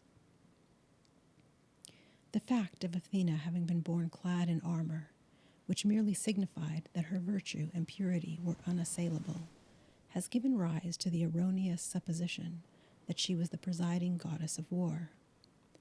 But a deeper study of her character in all its bearings proves that, in contradiction to her brother Ares, the god of war, who loved strife for its own sake, she only takes up arms to protect the innocent and deserving against tyrannical oppression. It is true that in the Iliad we frequently see her on the battlefield, fighting valiantly and protecting her favorite heroes. But this is always at the command of Zeus, who even supplies her with arms for the purpose, as it is supposed that she possessed none of her own. A marked feature in the representations of this deity is the aegis, that wonderful shield given to her by her father as a further means of defense, which when in danger she swung so swiftly round and round that it kept at a distance all antagonistic influences. Hence her name was Pallas, from Palo, I swing. In the center of this shield, which was covered with dragon scales, bordered with serpents, and which she sometimes wore as a breastplate, was the awe-inspiring head of the Medusa, which had the effect of turning to stone all beholders. In addition to the many functions which she exercised in connection with the state, Athena presided over two chief departments of feminine industry, spinning and weaving.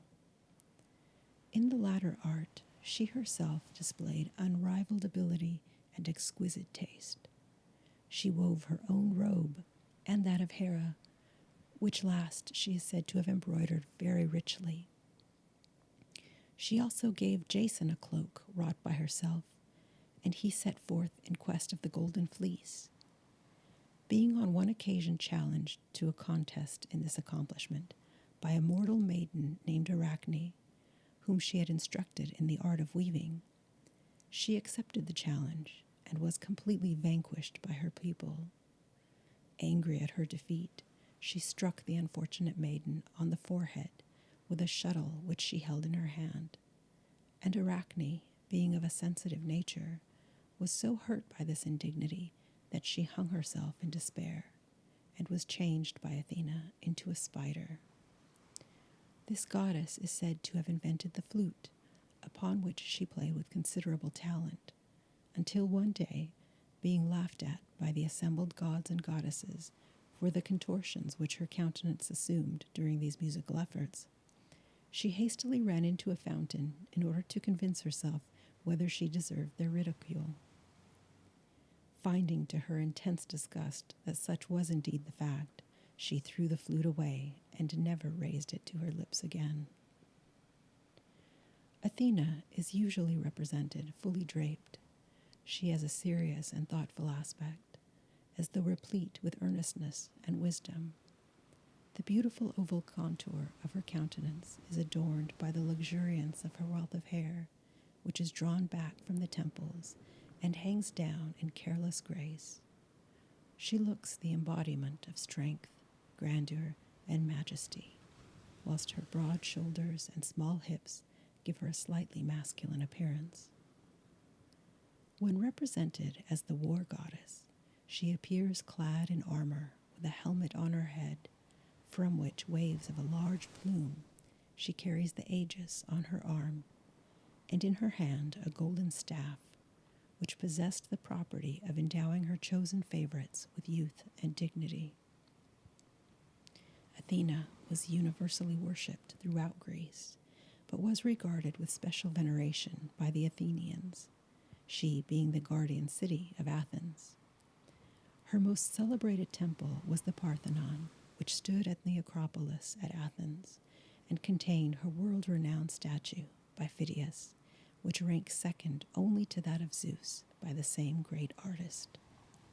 This colossal statue was 39 feet high and was composed of ivory and gold. Its majestic beauty formed the chief attraction of the temple. It represented her standing erect, bearing her spear and shield, and in her hand she held an image of Nike, and at her feet there lay a serpent. The tree sacred to her was the olive, which she herself produced in a contest with Poseidon. The olive tree, thus called into existence, was preserved in the temple of Erechtheus on the Acropolis, and it is said to have possessed such marvelous vitality that when the Persians burned it after sacking the town, it immediately burst forth into new shoots. The principal festival held in honor of this divinity was the Panathenea. The owl, cock, and serpent were the animals sacred to her, and her sacrifices were rams, bulls, and cows. Minerva. The Minerva of the Romans was identified with Pallas Athena of the Greeks. Like her, she presides over learning and all useful arts, and is the patroness of the feminine accomplishments of sewing, spinning, weaving, etc. Schools were under her special care, and schoolboys, therefore, had holidays during her festivals, the Greater Quintaria, when they always brought a gift to their master, called the Minerval. It is worthy of notice that the only three divinities worshipped in the capital were Jupiter, Juno, and Minerva, and in their joint honor the Lundi Maximi, or Great Games, were held. Themis. Themis, who has already been alluded to as a wife of Zeus, was the daughter of Cronus and Rhea, and personified those divine laws of justice and order by means of which the well-being and morality of communities are regulated. She presided over the assemblies of the people and the laws of hospitality. To her was entrusted the office of convoking the assembly of the gods, and she was also mistress of ritual and ceremony. On account of her great wisdom, Zeus himself frequently sought her counsel and acted upon her advice. Themis was a prophetic divinity and had an oracle near the river Cephaeus in Boeotia. She is usually represented as being in the full maturity of womanhood, of fair aspect, and wearing a flowing garment which drapes her noble, majestic form. In her right hand she holds the sword of justice, and in her left the scales, which indicate the impartiality with which every cause is carefully weighed by her, her eyes being bandaged so that the personality of the individual should carry no weight with respect to the verdict. This divinity is sometimes identified with Tyche and sometimes with Anunnaki. Themis, like so many other Greek divinities, takes the place of a more ancient deity of the same name who was a daughter of Uranus and Gaia. This older Themis inherited from her mother the gift of prophecy, and when she became merged into her younger representative, she transmitted to her this prophetic power. Hestia. Hestia was the daughter of Cronus and Rhea. She was the goddess of fire in its first application to the wants of mankind. Hence, she was essentially the presiding deity of the domestic hearth and the guardian spirit of man. And it was her pure and benign influence which was supposed to protect the sanctity of domestic life. Now, in these early ages, the hearth was regarded as the most important and most sacred portion of the dwelling, probably because the protection of the fire was an important consideration. For if once permitted to become extinct, reignition was attended with extreme difficulty. In fact, the hearth was held so sacred that it constituted the sanctum of the family, for which reason it was always erected in the center of every house. It was a few feet in height and was built of stone. The fire was placed on top of it and served the double purpose of preparing the daily meals and consuming the family sacrifices. Around this domestic hearth or altar were gathered the various members of the family, the head of the house occupying the place of honor nearest the hearth. Here, prayers were said and sacrifices offered, and here also every kind and loving feeling was fostered, which even extended to the hunted and guilty stranger, who, if he once succeeded in touching this sacred altar, was safe from pursuit and punishment, and was henceforth placed under the protection of the family. Any crime committed within the sacred precincts of the domestic hearth was invariably visited by death. In Grecian cities, there was a common hall called the Priantheum, in which the members of the government had their meals at the expense of the state. And here, too, was the Hestia, or public hearth, with its fire, by means of which those meals were prepared. It was customary for emigrants to take with them a portion of this sacred fire, which they jealously guarded and brought with them to their new home, where it served as a connecting link between the young Greek colony and the mother country. Hestia is generally represented standing, and in accordance with the dignity and sanctity of her character, always appears fully draped. Her countenance is distinguished by a serene gravity of expression. Vesta. Vesta occupies a distinguished place among the earlier divinities of the Romans. Her temple in Rome, containing it, as it were, the hearthstone of the nation, stood close behind the palace of Numa Pompilius. On her altar burned the never-ceasing fire, which was tended by her priestesses, the Vestal Virgins. The temple of Vesta was circular in form and contained that sacred and highly prized treasure of the Palladium of Troy. The great festival in honor of Vesta, called the Vestalia, was celebrated on the 9th of June. Demeter. Demeter, from Demeter, or Earth Mother, was the daughter of Cronus and Rhea. She represented that portion of Gaia, the whole solid earth, which we call the earth's crust, and which produces all vegetation. As goddess of agriculture, field fruits, plenty, and productiveness, she was the sustainer of material life, and was therefore a divinity of great importance. When ancient Gaia lost, with Uranus, her position as a ruling divinity, she abdicated her sway in favor of her daughter Rhea, who henceforth inherited the powers which her mother had previously possessed, receiving in her place the honor and worship of mankind. In a very old poem, Gaia is accordingly described as retiring to a cavern in the bowels of the earth, where she sits in the lap of her daughter, slumbering, moaning, and nodding forever and ever. it is necessary to keep clearly in view the distinctive difference between the three great earth goddesses, Gaia, Rhea, and Demeter. Gaia represents the earth as a whole, with its mighty subterranean forces. Rhea is the productive power which causes vegetation to spring forth, thus sustaining men and animals. And Demeter, by presiding over agriculture, directs and utilizes Rhea's productive powers.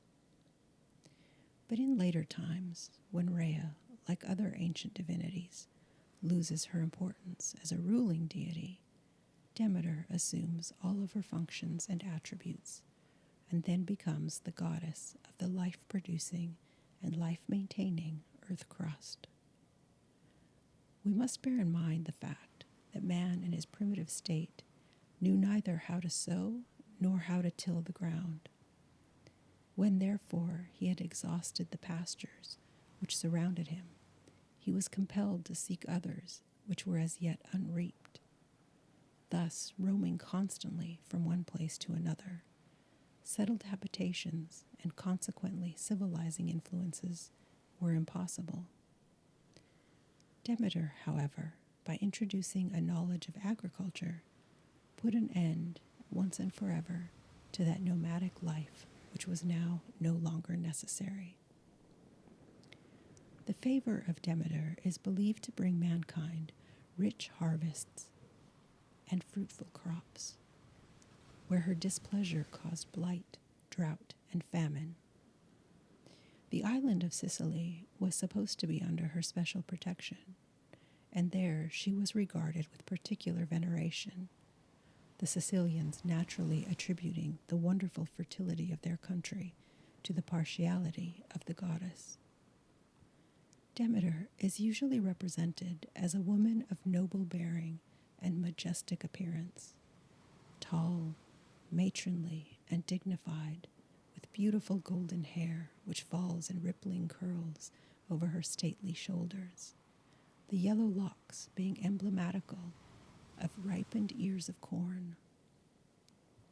Sometimes she appears seated in a chariot drawn by winged dragons. At others she stands erect, her figure drawn up to its full height and always fully draped.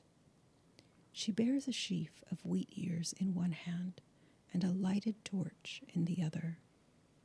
The wheat ears are not unfrequently replaced by a bunch of poppies, with which her brows are also garlanded, although sometimes she merely wears a simple ribbon in her hair.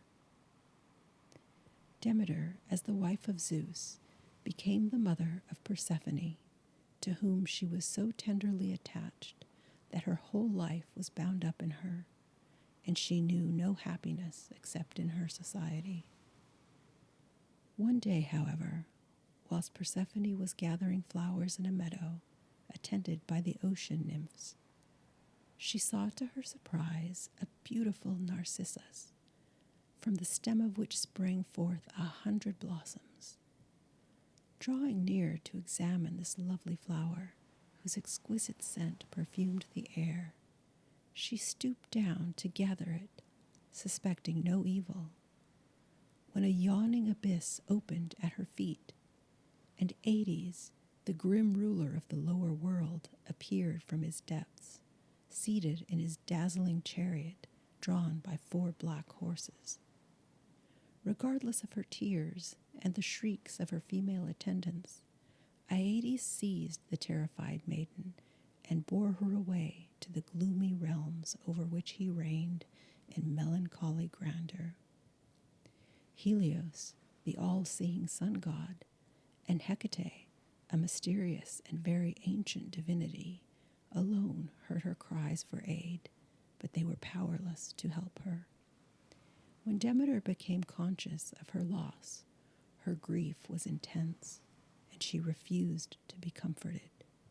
She knew not where to seek for her child, but feeling that repose and inaction were impossible, she set out on her weary search, taking with her 2 torches which she lighted in the flames of Mount Etna to guide her on her way.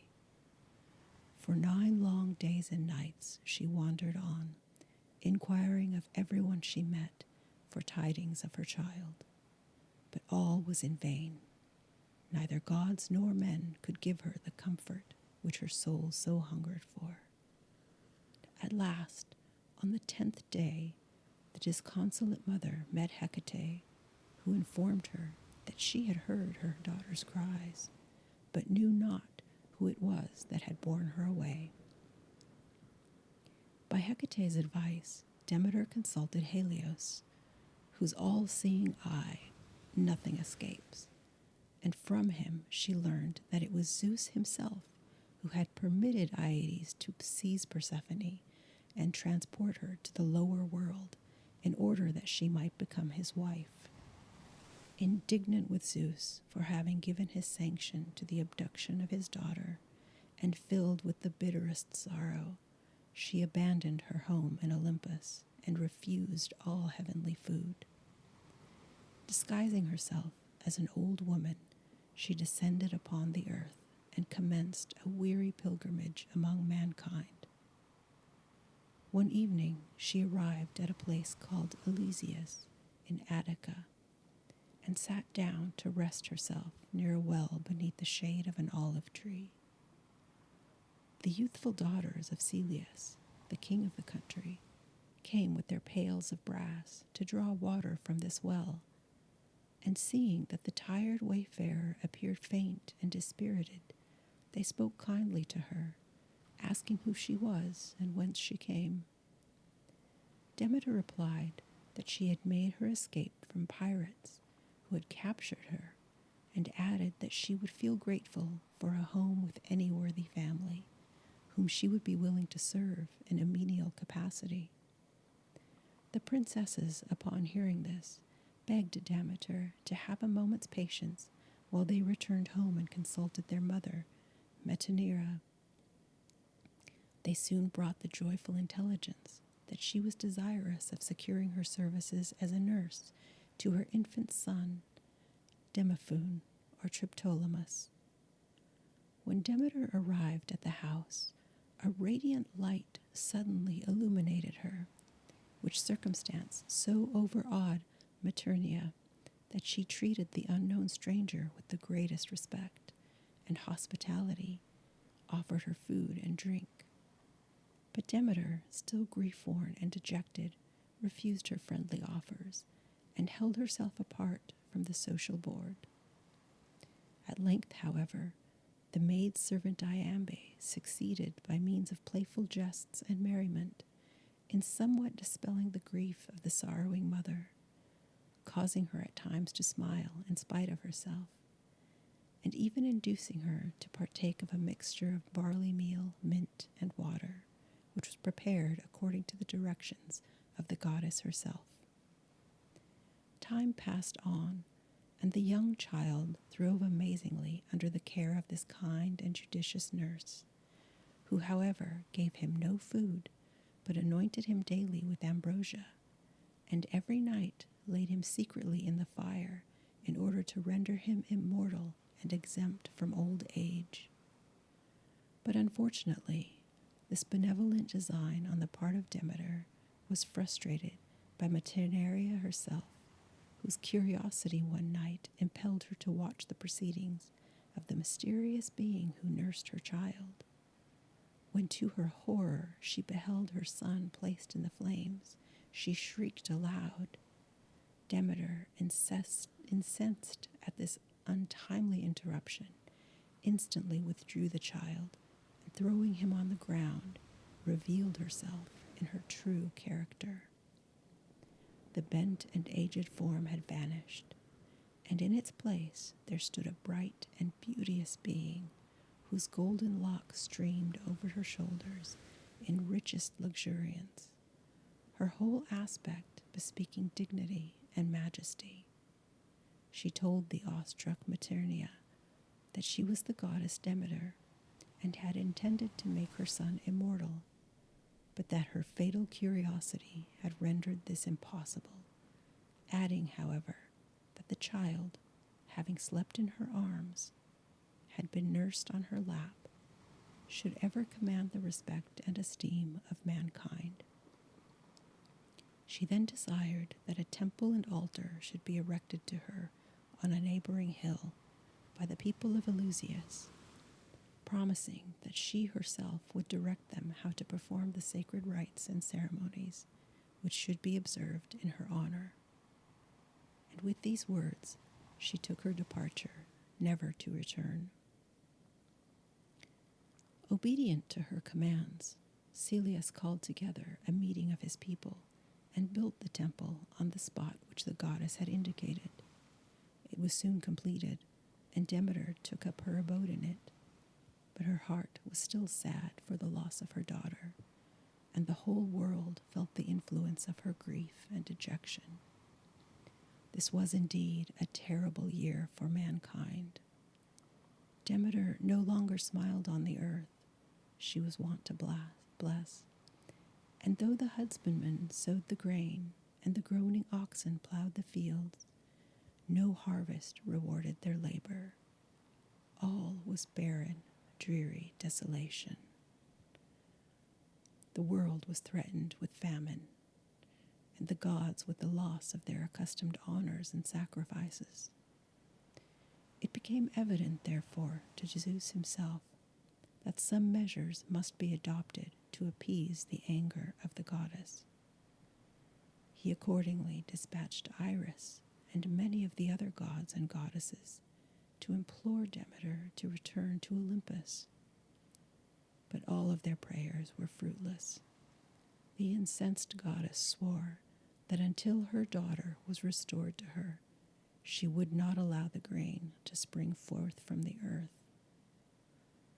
At length, Zeus sent Hermes, his faithful messenger, to the lower world with a petition to Deities, urgently entreating him to restore Persephone to the arms of her disconsolate mother.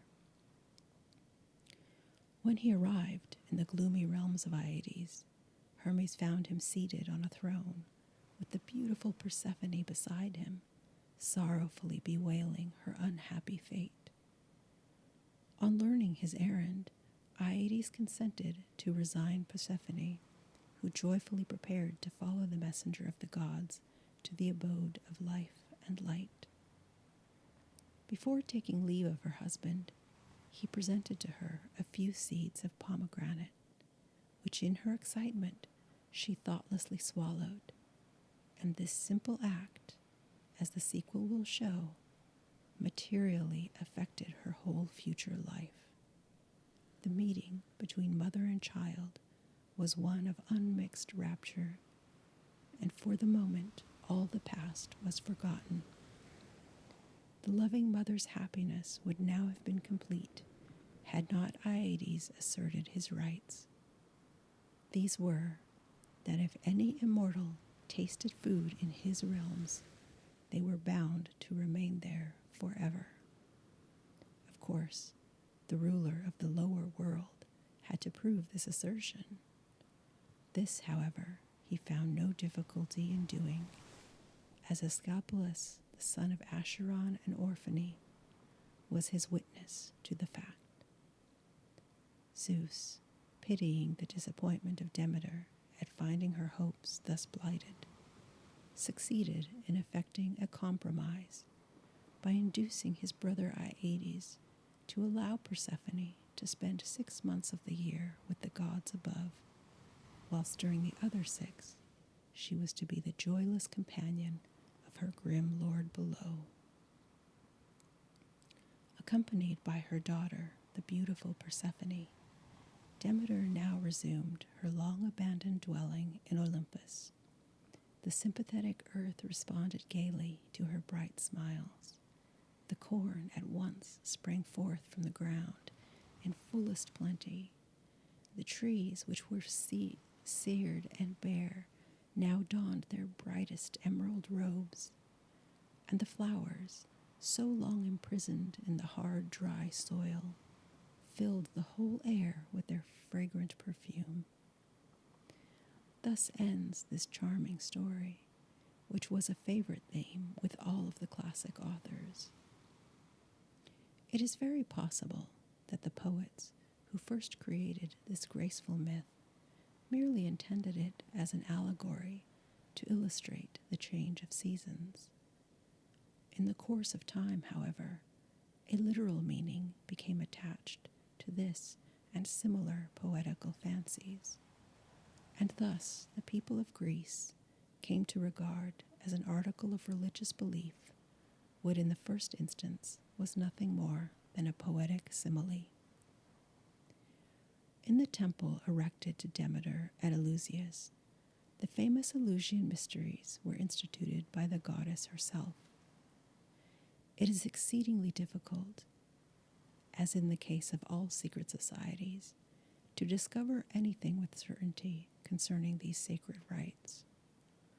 The most plausible supposition is that the doctrines taught by the priests to the favored few whom they initiated were religious truths which were deemed unfit for the uninstructed mind of the multitude.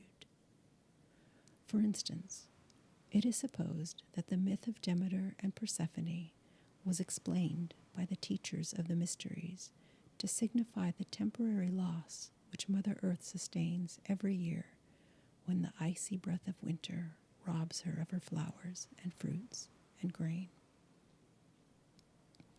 It is believed that in later times, a still deeper meaning was conveyed by this beautiful myth, vis-a-vis the doctrine of the immortality of the soul.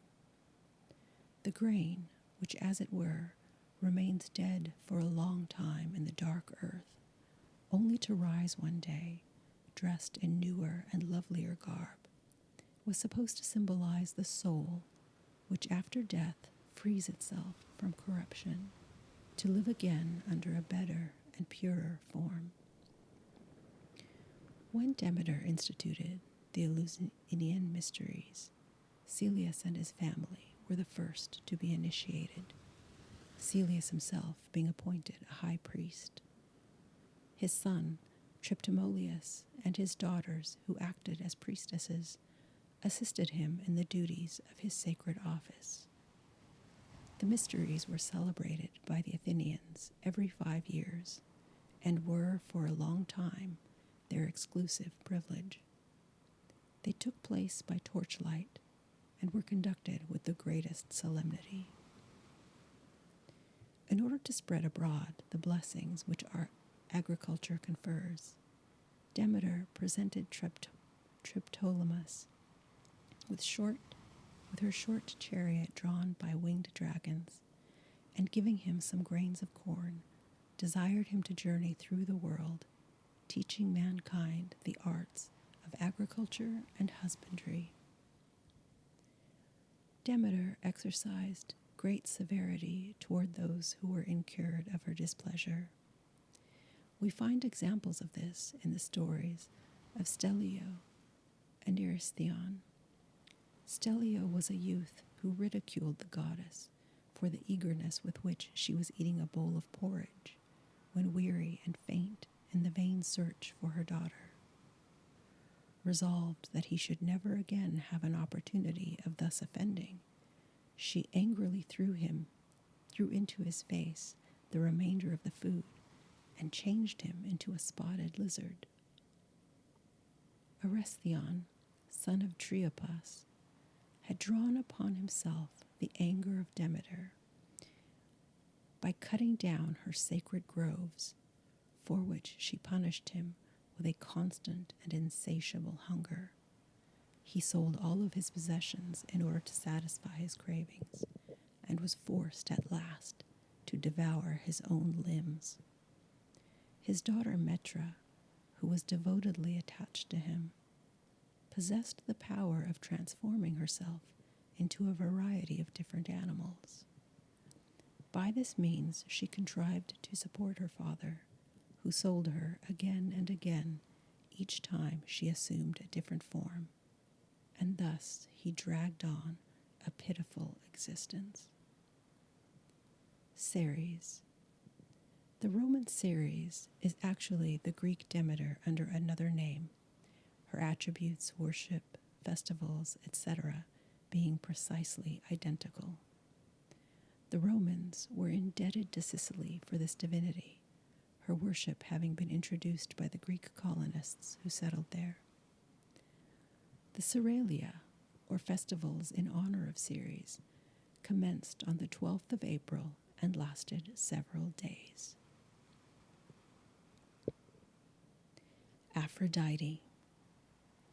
Aphrodite, from Aphoros, sea foam, and deity, issued, was the daughter of Zeus and a sea nymph named Dione, and was the goddess of love and beauty. Dione, being a sea nymph, gave birth to her daughter beneath the waves, but the child of the heaven-inhabiting Zeus was forced to ascend from the ocean depths and mount to the snow-capped summits of Olympus in order to breathe that ethereal and most refined atmosphere which pertains to the celestial gods. Aphrodite was the mother of Eros, the god of love, also of Aeneas, the great Trojan hero, and the head of that Greek colony which settled in Italy, and from which arose the city of Rome. As a mother, Aphrodite claims our sympathy for the tenderness she exhibits toward her children. Homer tells us in his Iliad how when Aeneas was wounded in battle, she came to his assistance, regardless of personal danger, and was herself severely wounded in attempting to save his life. Aphrodite was tenderly attached to a lovely youth called Adonis, whose exquisite beauty has become proverbial. He was a motherless babe, and Aphrodite, taking pity on him, placed him in a chest and entrusted him to the care of Persephone, who became so fond of the beautiful youth that she refused to part with him. Zeus, being appealed to by the rival foster mothers, decided that Adonis should spend 4 months of every year with Persephone, 4 with Aphrodite, whilst the remaining 4 months he should be left to his own devices. He became, however, so attached to Aphrodite that he voluntarily devoted to her the time that was his own disposal. Adonis was killed during a chase by a wild boar, and to the great grief of Aphrodite, who bemoaned his loss so persistently that Deities, moved with pity, permitted him to pass 6 months of every year with her, whilst the remaining half of the year was spent by him in the lower world. Aphrodite possessed a magic girdle, the famous cestius, which she frequently lent to unhappy maidens suffering from the pangs of unrequited love, as it was endowed with the power of inspiring affection for the wearer, whom it invested with every attribute of grace, beauty, and fascination. Her usual attendants are the Charities or Graces, who are represented undraped and intertwined in a loving embrace.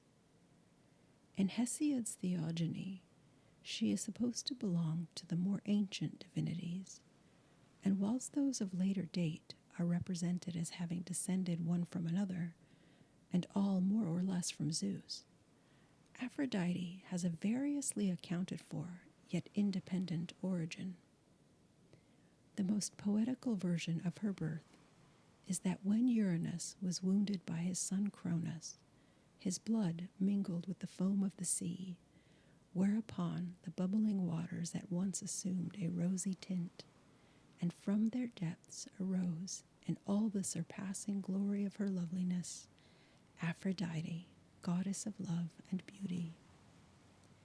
Shaking her long fair tresses, the water drops rolled down into the beautiful seashell in which she stood, and became transformed into pure, glistening pearls. Wafted by the soft and balmy breezes, she floated on to Cytherea, and was thence transported to the island of Cyprus.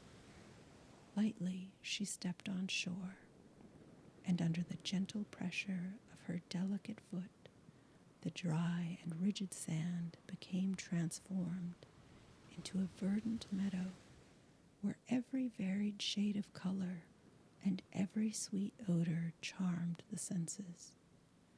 The whole island of Cyprus became clothed with verdure and greeted this fairest of all created beings with a glad smile of friendly welcome.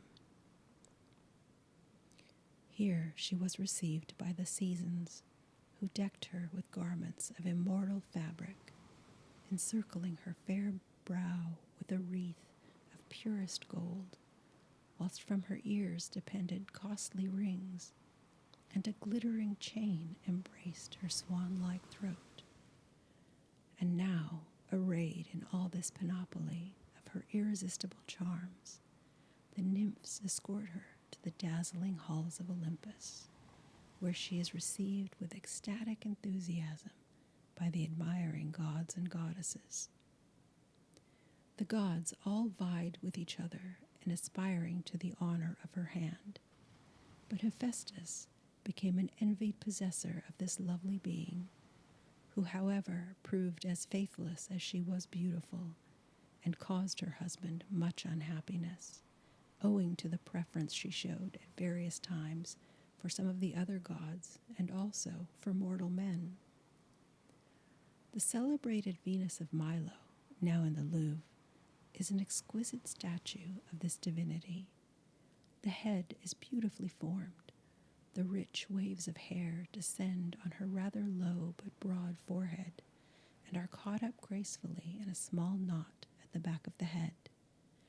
The expression of the face is most bewitching and bespeaks the perfect joyousness of a happy nature combined with the dignity of a goddess. The drapery falls in careless folds from the waist downward, and her whole attitude is the embodiment of all that is graceful and lovely in womanhood. She is of medium height, and the form is perfect in its symmetry and faultless proportions. Aphrodite is also frequently represented in the act of confining her dripping locks in a knot, whilst her attendant nymphs envelop her in a gauzy veil. The animals sacred to her were the dove, swan, swallow, and sparrow.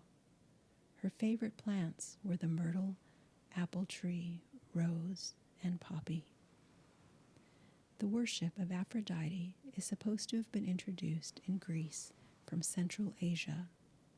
There is no doubt that she was originally identical with the famous Astarte, the Ashtoreth of the Bible, against whose idolatrous worship and infamous rites the prophets of old hurled forth their sublime and powerful anathemas. Venus. The Venus of the Romans was identified with the Aphrodite of the Greeks. The worship of this divinity was only established in Rome in comparatively later times. Annual festivals, called Veneralia, were held in her honor, and the month of April, when flowers and plants spring forth afresh, was sacred to her. She was worshipped as Venus Cloquina, or the Purifier, and as Venus Myrtea, or the Myrtle Goddess, an epithet derived from the myrtle, the emblem of love. Thank you for listening to Nightfall Sleep Radio. We hope you've enjoyed this journey with us through the stories of E.M. Berens. Please consider subscribing to hear more soft-spoken stories and sounds to help you drift to sleep. Until next time, sleep well and good night.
Welcome back to Nightfall Sleep Radio. Tonight, we continue our journey through E.M. Berens' 1880 book, The Myths and Legends of Ancient Greece and Rome. If you'd like to hear the full series, there's a link to the playlist in the video description. Please subscribe if you'd like notifications when new episodes are released. Let's get started with the next chapter of the book. We'll be finishing out the Olympian gods, from Helios to Poseidon, and along the way we'll explore Apollo, the many faces of Artemis, and several other deities of Mount Olympus. Helios. The worship of Helios was introduced into Greece from Asia. According to the earliest conceptions of the Greeks, he was not only the sun god, but also the personification of life and all life-giving power. For light is well known to be an indispensable condition of all healthy terrestrial life. The worship of the sun was originally very widely spread, not only among the Greeks themselves, but also among other primitive nations. To us, the sun is simply the orb of light, which, however above our heads, performs each day the functions assigned to it by a mighty and invisible power. We can therefore form but a faint idea of the impression it would have produced upon the spirit of a people whose intellect was still in its infancy, and who believed with childlike simplicity that every power of nature was a divinity, which according to its character was baleful or beneficent, worked for the destruction or the benefit of the human race. Helios, who was the son of the Titans Hyperion and Thea, is described as rising every morning in the east, preceded by his sister Eos, the dawn, who with her rosy fingers paints the tips of the mountains and draws aside that misty veil through which her brother is about to appear. When he has burst forth in all the glorious light of day, Eos disappears, and Helios now drives his flame-darting chariot along the accustomed track. This chariot, which is of burnished gold, is drawn by 4 fire-breathing steeds, behind which the young god stands erect with flashing eyes, his head surrounded with rays, holding in one hand the reins of those fiery concourses, which in all hands save his are unmanageable. When towards the evening he descends the curve in order to cool his burning forehead in the waters of the deep sea, he is followed closely by his sister Selene, the moon, who is now prepared to take charge of the world and illumine with her silver crescent the dusky night. Helios, meanwhile, rests from his labors, and reclining softly on the cool, fragrant couch prepared for him by the sea nymphs, recruits himself for another life-giving, joy-inspiring, and beauteous day. It may appear strange that, although the Greeks considered the earth to be a flat circle, no explanation is given of the fact that Helios sinks down in the far west regularly every evening, and yet reappears as regularly every morning in the east. Whether he was supposed to pass through Tartarus and thus regain the opposite extremity through the bowels of the earth, or whether he thought he possessed any other means of making this transit, there is not a line in either Homer or Hesiod to prove. In later times, however, the poets invented the graceful fiction that when Helios had finished his course and reached the western side of the curve, a winged boat or a cup, which had been made for him by Hephaestus, awaited him there, and conveyed him rapidly with his glorious equipage to the east, where he recommenced his bright and glowing career. This divinity was invoked as a witness when a solemn oath was taken, as it was believed that nothing escaped his all-seeing eye. And it was this fact which enabled him to inform Demeter of the fate of her daughter, as already related. He was supposed to possess flocks and herds in various localities, which he may possibly be intended to represent the days and nights of the year, or the stars of heaven. Helios is said to have loved Clytie, a daughter of Oceanus, who ardently returned his affection. But in the course of time, the fickle sun god transferred his devotion to Leucothea, the daughter of Orchomus, king of the eastern countries, which so angered the forsaken Clytie that she informed Orchomus of his daughter's attachment, and he punished her by inhumanely burying her alive. Helios, overcome with grief, endeavored by every means in his power to recall her to life. At last, finding all his efforts unavailing, he sprinkled her grave with heavenly nectar, and immediately there sprang forth from the spot a shoot of frankincense, which spread around its aromatic perfume. The jealous Clytie gained nothing by her cruel conduct, and the sun god came to her no more. Inconsolable at his loss, she threw herself on the ground and refused all sustenance.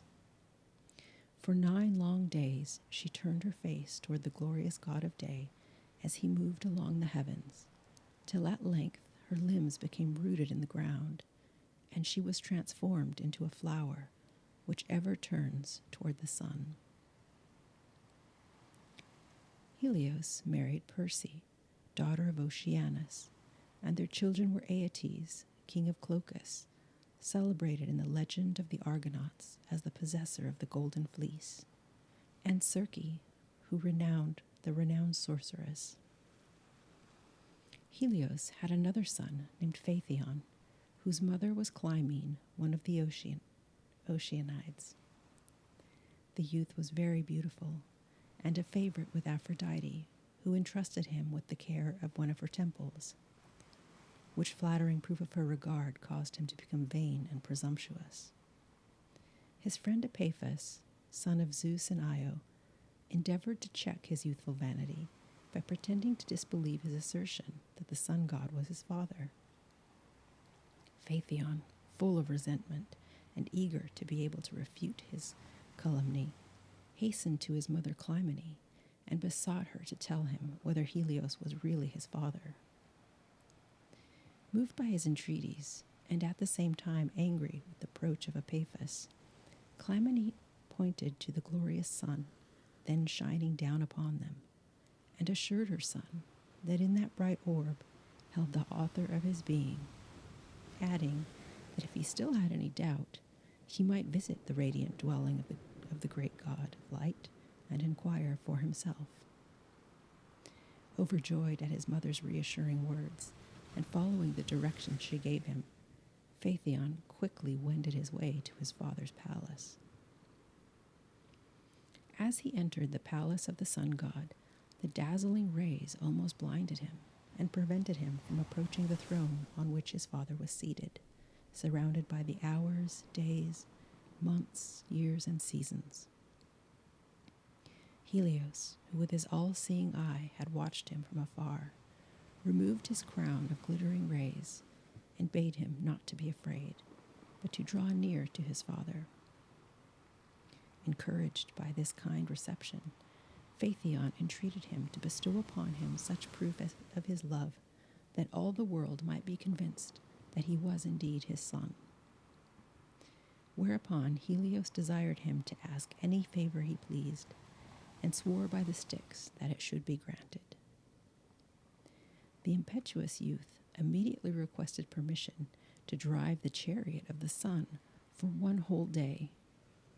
His father listened, horror-struck, to this presumptuous demand, and by representing the many dangers which would beset his path, endeavored to dissuade him from so perilous an undertaking.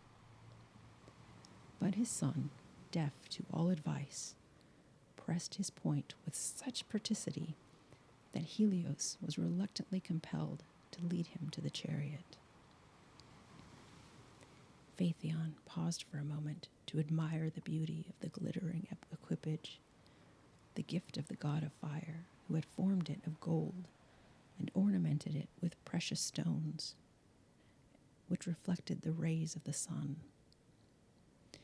And now Helios, seeing his sister the Dawn opening her doors at the rosy east, ordered the Hours to yoke the horses.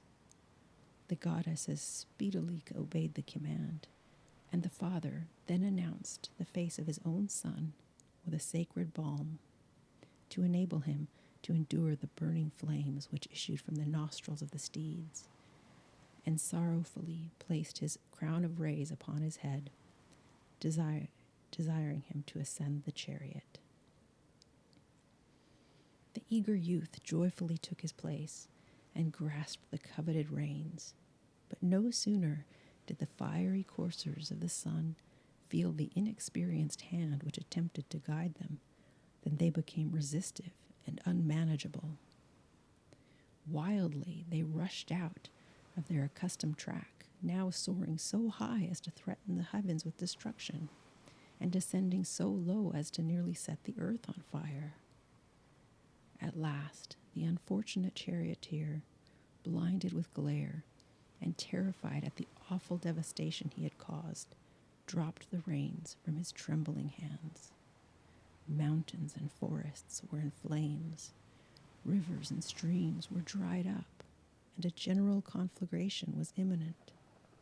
The scorched earth now called on Zeus for help, who hurled his thunderbolt at Phaethon, and with a flash of lightning brought the fiery steeds to a standstill.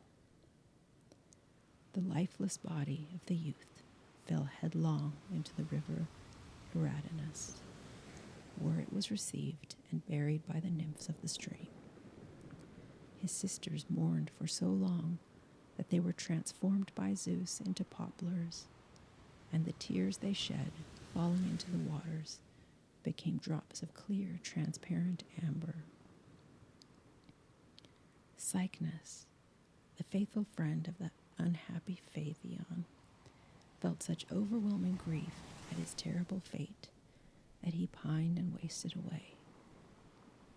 The gods, moved with compassion, transformed him into a swan, which forever brooded over the fatal spot where the waters had closed over the head of his unfortunate friend.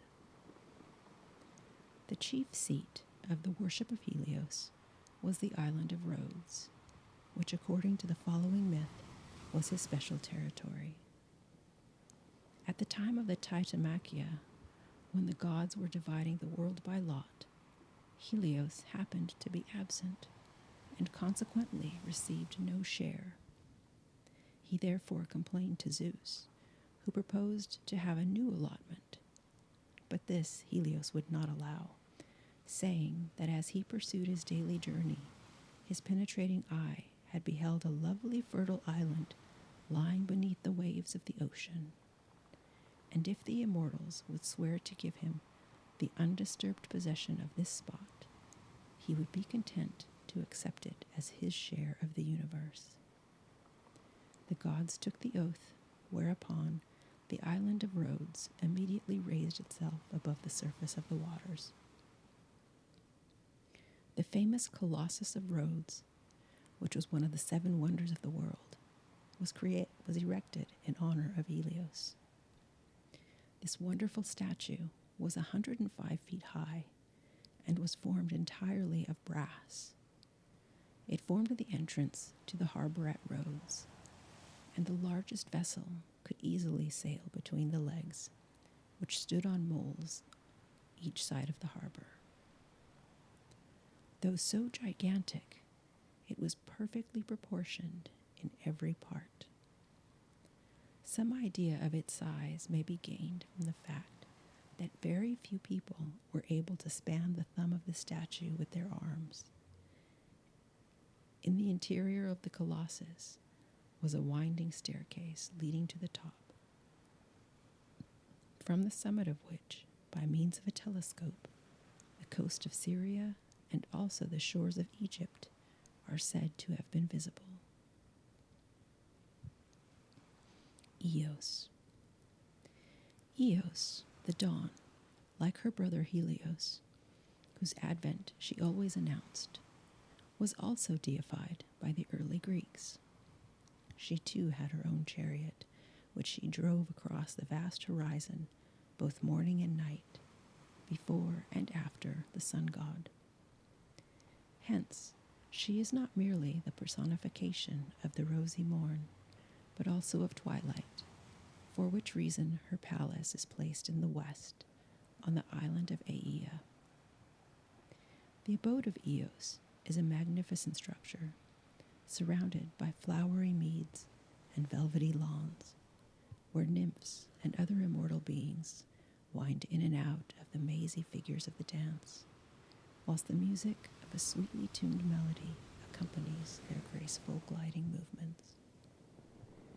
Eos is described by the poets as a beautiful maiden with rosy arms and fingers and large wings, whose plumage is an ever-changing hue. She bears a star on her forehead and a torch in her hand, wrapping round her the rich folds of her violet-tinged mantle. She leaves her couch before the break of day, and herself yokes her 2 horses, Lampteus and Phaethon, to her glorious chariot. She then hastens with active cheerfulness to open the gates of heaven, in order to herald the approach of her brother, the god of day, while the tender plants and flowers, revived by morning dew, lift their heads to welcome her as she passes. Eos first married the Titan Astrius, and their children were Heophaestus, the evening star, and the winds. She afterwards became united to Tithonus, son of Laomedon, king of Troy, who had won her affection by his unrivaled beauty. And Eos, unhappy at the thought of their ever being separated by death, obtained for him from Zeus the gift of immortality, forgetting, however, to add to it that of eternal youth. The consequence was that when, in the course of time, Tithonus grew old and decrepit and lost all the beauty which had won her admiration, Eos became disgusted with his infirmities, and at last shut him up in a chamber, where soon little else was left of him but his voice, which had now sunk into a weak, feeble quaver. According to some of the later poets, he became so weary of his cheerless and miserable existence that he entreated to be allowed to die. This was, however, impossible. But Eos, pitying his unhappy condition, exerted her divine power and changed him into a grasshopper, which is, as it were, all voice, and whose monotonous, ceaseless chirpings may not inaptly be compared to the meaningless babble of extreme old age. Phoebus Apollo. Phoebus Apollo, the god of light, prophecy, music, poetry, and the arts and sciences, is by far the noblest conception within the whole range of Greek mythology. And his worship, which not only extended to all the states of Greece, but also to Asia Minor and to every Greek colony throughout the world, stands out among the most ancient and strongly marked features of Grecian history, and exerted a more decided influence over the Greek nation than that of any other deity, not excepting Zeus himself. Apollo was the son of Zeus and Leto, and was born beneath the shade of a palm tree, which grew at the foot of Mount Scythias, on the barren and rocky island of Delos. The poets tell us that the earth smiled when the young god first beheld the light of day, and that Delos became so proud and exultant at the honor thus conferred upon her that she covered herself with golden flowers, Swans surrounded the island, and the Delian nymphs celebrated his birth with songs of joy. The unhappy Leto, driven to Delos by the relentless persecutions of Hera, was not permitted to enjoy her haven of refuge. Being still tormented by her enemy, the young mother was once more obliged to fly. She therefore resigned the charge of her newborn babe to the goddess Themis, who carefully wrapped the helpless infant in swaddling clothes and fed him with nectar and ambrosia. But he had no sooner partaken of the heavenly food than, to the amazement of the goddess, he burst asunder the bands which confined his infant limbs, and sprang to his feet, and appeared to her as a full-grown youth of divine strength and beauty. He now demanded a lyre and a bow, declaring that henceforth he should announce to mankind the will of his father Zeus. "The golden lyre," said he, "shall be my friend, the bent bow my delight, and in oracles I will foretell the dark future." With these words he ascended to Olympus, where he was received with joyful acclamations into the assembly of the celestial gods, who acknowledged him as the most beautiful and glorious of all the sons of Zeus. Phoebus Apollo was the god of light in a twofold signification. First, as representing the great orb of day which illuminates the world, and secondly, as the heavenly light which animates the soul of man.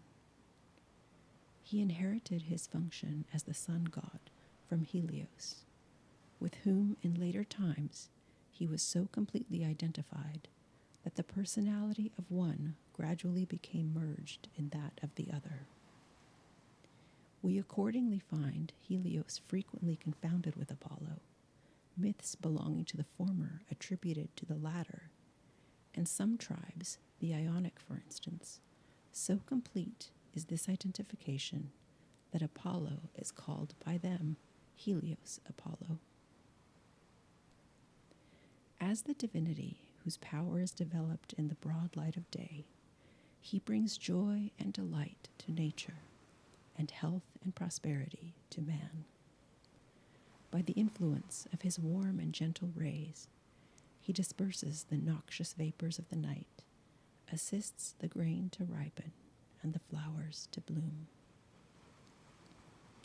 But although, as god of the sun, he is a life-giving and life-preserving power, who by his genial influence dispels the cold winter, he is at the same time the god who by means of his fiercely darting rays could spread disease and send sudden death to men and animals. And it is to this phase of his character that we should look for the explanation of his being considered in conjunction with his twin sister Artemis, the moon goddess, a divinity of death. The brother and sister share this function between them, he taking man and she, woman, as her aim, and those especially who died in the bloom of youth or at an advanced age were believed to have been killed by their gentle arrows. But Apollo did not always send an easy death.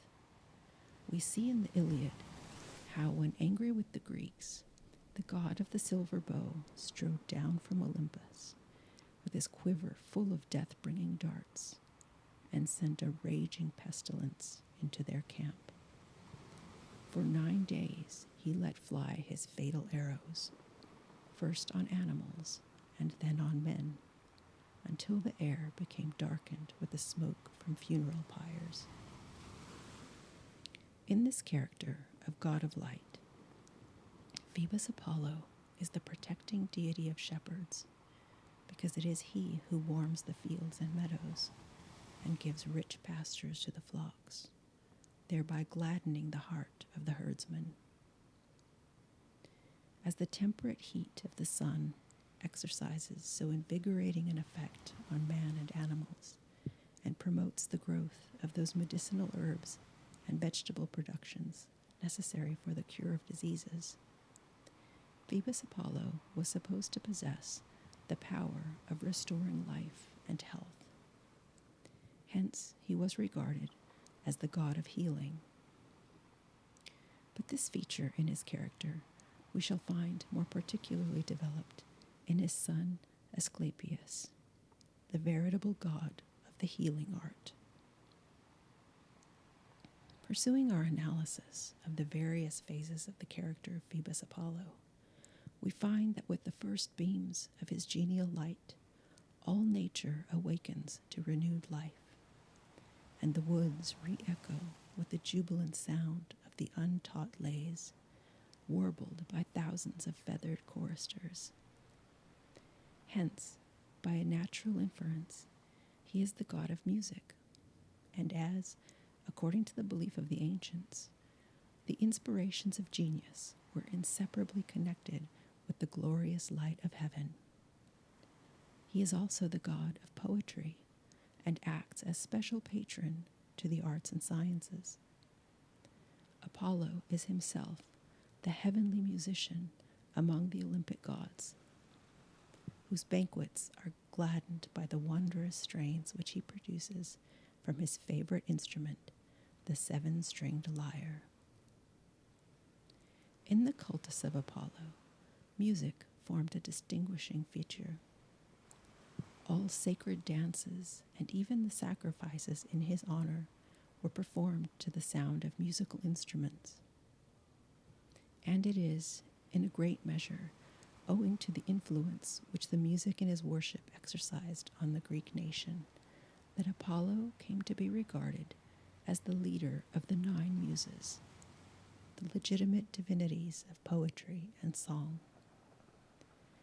In this character, he is called Muscagetes, and is always represented robed in a long flowing garment. His lyre, to the tones of which he appears to be singing, is suspended by a band across his chest. His head is encircled by a wreath of laurel, and his long hair, streaming down over his shoulders, gives him a somewhat effeminate appearance. And now we must view the glorious god of light under another, and as far as regards his influence over the Greek nation, much more important aspect. For in historical times, all the other functions and attributes of Apollo sink into comparative insignificance before the great power which he exercised as god of prophecy. It is true that all Greek gods were endowed, to a certain extent, with the faculty of foretelling future events. But Apollo, as sun god, was the concentration of all prophetic power, as it was supposed that nothing escaped his all-seeing eye, which penetrated the most hidden recesses and laid bare the secrets which lay concealed beneath the dark veil of the future. We have seen that when Apollo assumed his godlike form, he took his place among the immortals. But he had not long enjoyed the rapturous delights of Olympus before he felt within him an ardent desire to fulfill his great mission of interpreting to mankind the will of his mighty Father.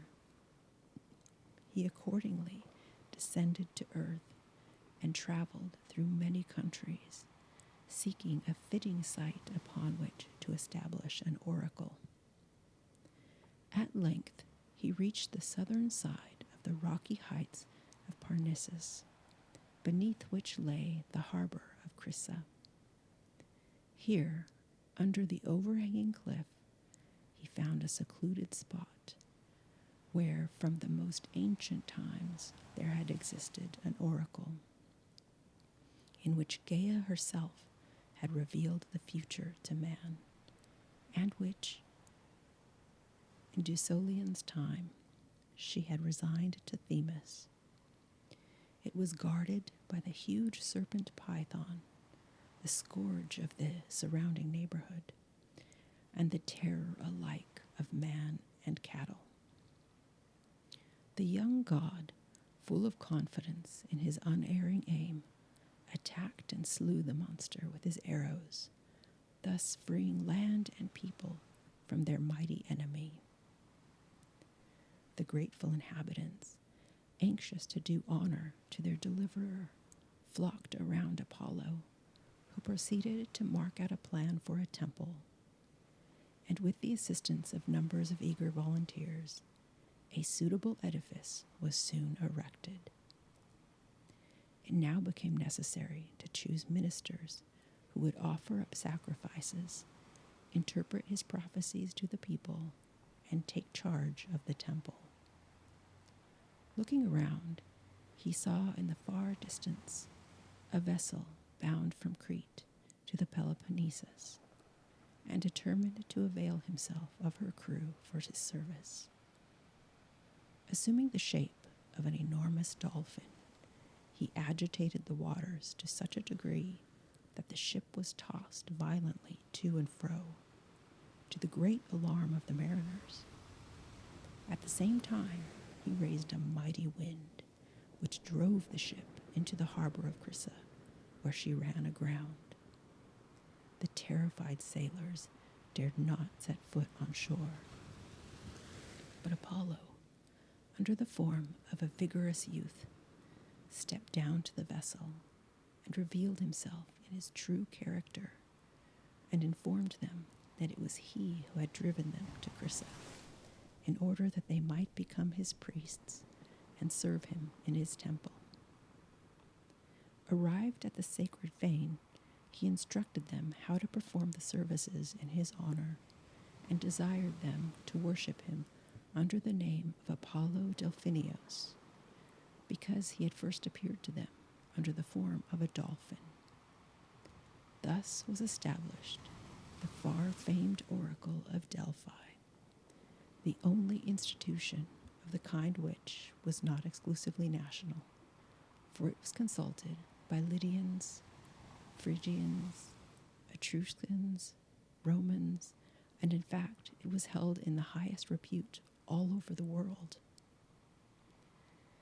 In obedience to its decrees, the laws of Lycurgus were introduced, and the earliest Greek colonies founded. No cities were built without first consulting the Delphic oracle, for it was believed that Apollo took special delight in the founding of cities, the first stone of which he laid in person. Nor was any enterprise ever undertaken without inquiring at this sacred fane as to its probable success.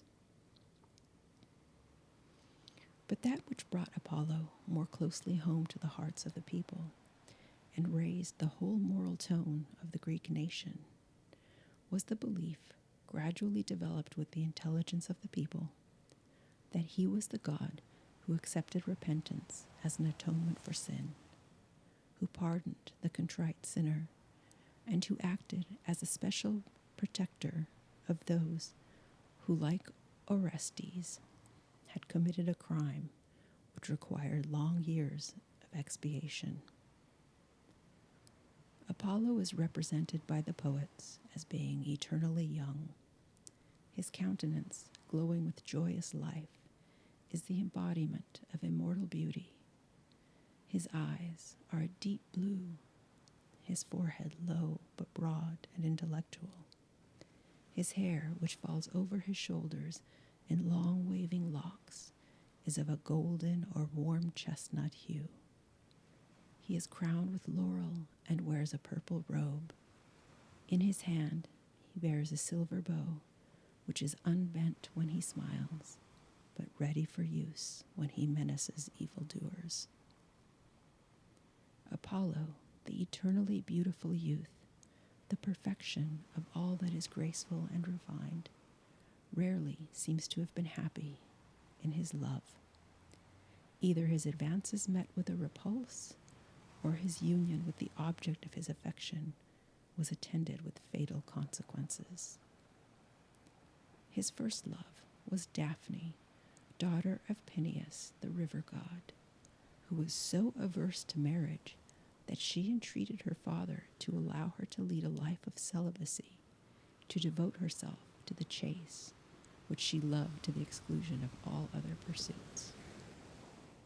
But one day, soon after his victory over the python, Apollo happened to see Eros bending his bow, and proud of his own superior strength and skill, he laughed at the efforts of the little archer, saying that such a weapon was more suited to the one who had just killed the terrible serpent.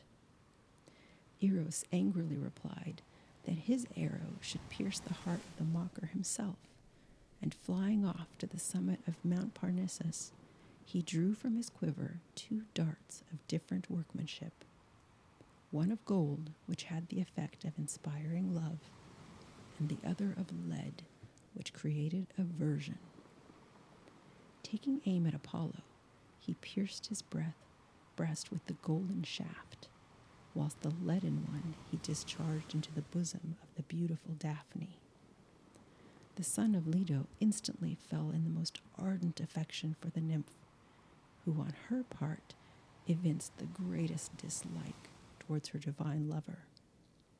And at his approach, she fled from him like a hunted deer. He called upon her in the most endearing accents to stay, but she still sped on, until at length, becoming faint with fatigue, and fearing that she was about to succumb, she called upon the gods to come to her aid. Hardly had she uttered her prayer before a heavy torpor seized her limbs, and just as Apollo threw out his arms to embrace her, she became transformed into a laurel bush. He sorrowfully crowned his head with its leaves, and declared, in memory of his love, that it should henceforth remain evergreen and be held sacred to him. He next sought the love of Marpessa, the daughter of Evenus. Even though her father approved his suit, the maiden preferred a youth named Idas, who contrived to carry her off in a winged chariot which he had procured from Poseidon. Apollo pursued the fugitives, whom he quickly overtook, and forcibly seizing the bride, refused to resign her. Zeus then interfered and declared that Marpessa herself must decide which of her lovers should claim her as his wife. After due reflection, she accepted Idas as her husband, judiciously concluding that although the attractions of the divine Apollo were superior to those of her lover, it would be wiser to unite herself to a mortal, who, growing old with herself, would be less likely to forsake her when advancing years should rob her of her charms.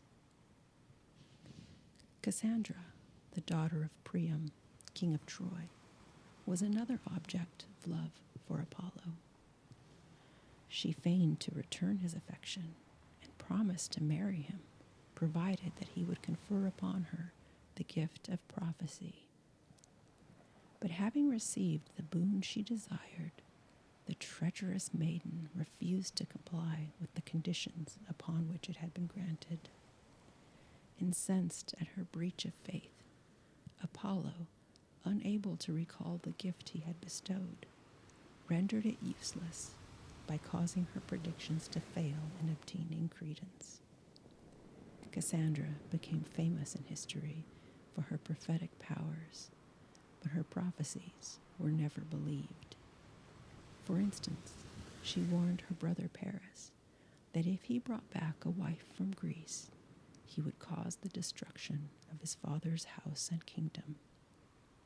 She also warned the Trojans not to admit the wooden horse within the walls of the city, and foretold to Agamemnon all the disasters which afterward befell him. Apollo afterwards married Coronis, a nymph of Larissa, and thought himself happy in the possession of her faithful love. But once more he was doomed to disappointment. For one day his favorite bird, the crow, flew to him with the intelligence that his wife had transferred her affections to a youth of Haemonia. Apollo, burning with rage, instantly destroyed her with one of his death-bringing darts. Too late he repented of his rashness, for she had been tenderly loved by him, and he would fain have recalled her to life. But although he exerted all his healing powers, his efforts were in vain. He punished the crow for its garrulity in changing the color of its plumage from pure white to intense black, and forbade it to fly any longer among the other birds. Coronis left an infant son named Asclepius, who afterwards became god of medicine. His powers were so extraordinary that he could not only cure the sick, but could even restore the dead to life. At last, Deities complained to Zeus that the number of shades conducted in his dominion was daily increasing, and the great ruler of Olympus, fearing that mankind, thus protected against sickness and death, would be able to defy the gods themselves, killed Asclepius with one of his thunderbolts. The loss of his highly gifted son so exasperated Apollo that, being unable to vent his anger on Zeus, he destroyed the Cyclops who had forged the fatal thunderbolts. For this offense, Apollo would have been banished by Zeus to Tartarus, but at the earnest intercession of Leto, he partially relented and contented himself with depriving him of all power and dignity, and imposing on him a temporary servitude in the house of Admetus, the king of Thessaly. Apollo faithfully served his royal master for 9 years in the humble capacity of shepherd, and was treated by him with every kindness and consideration.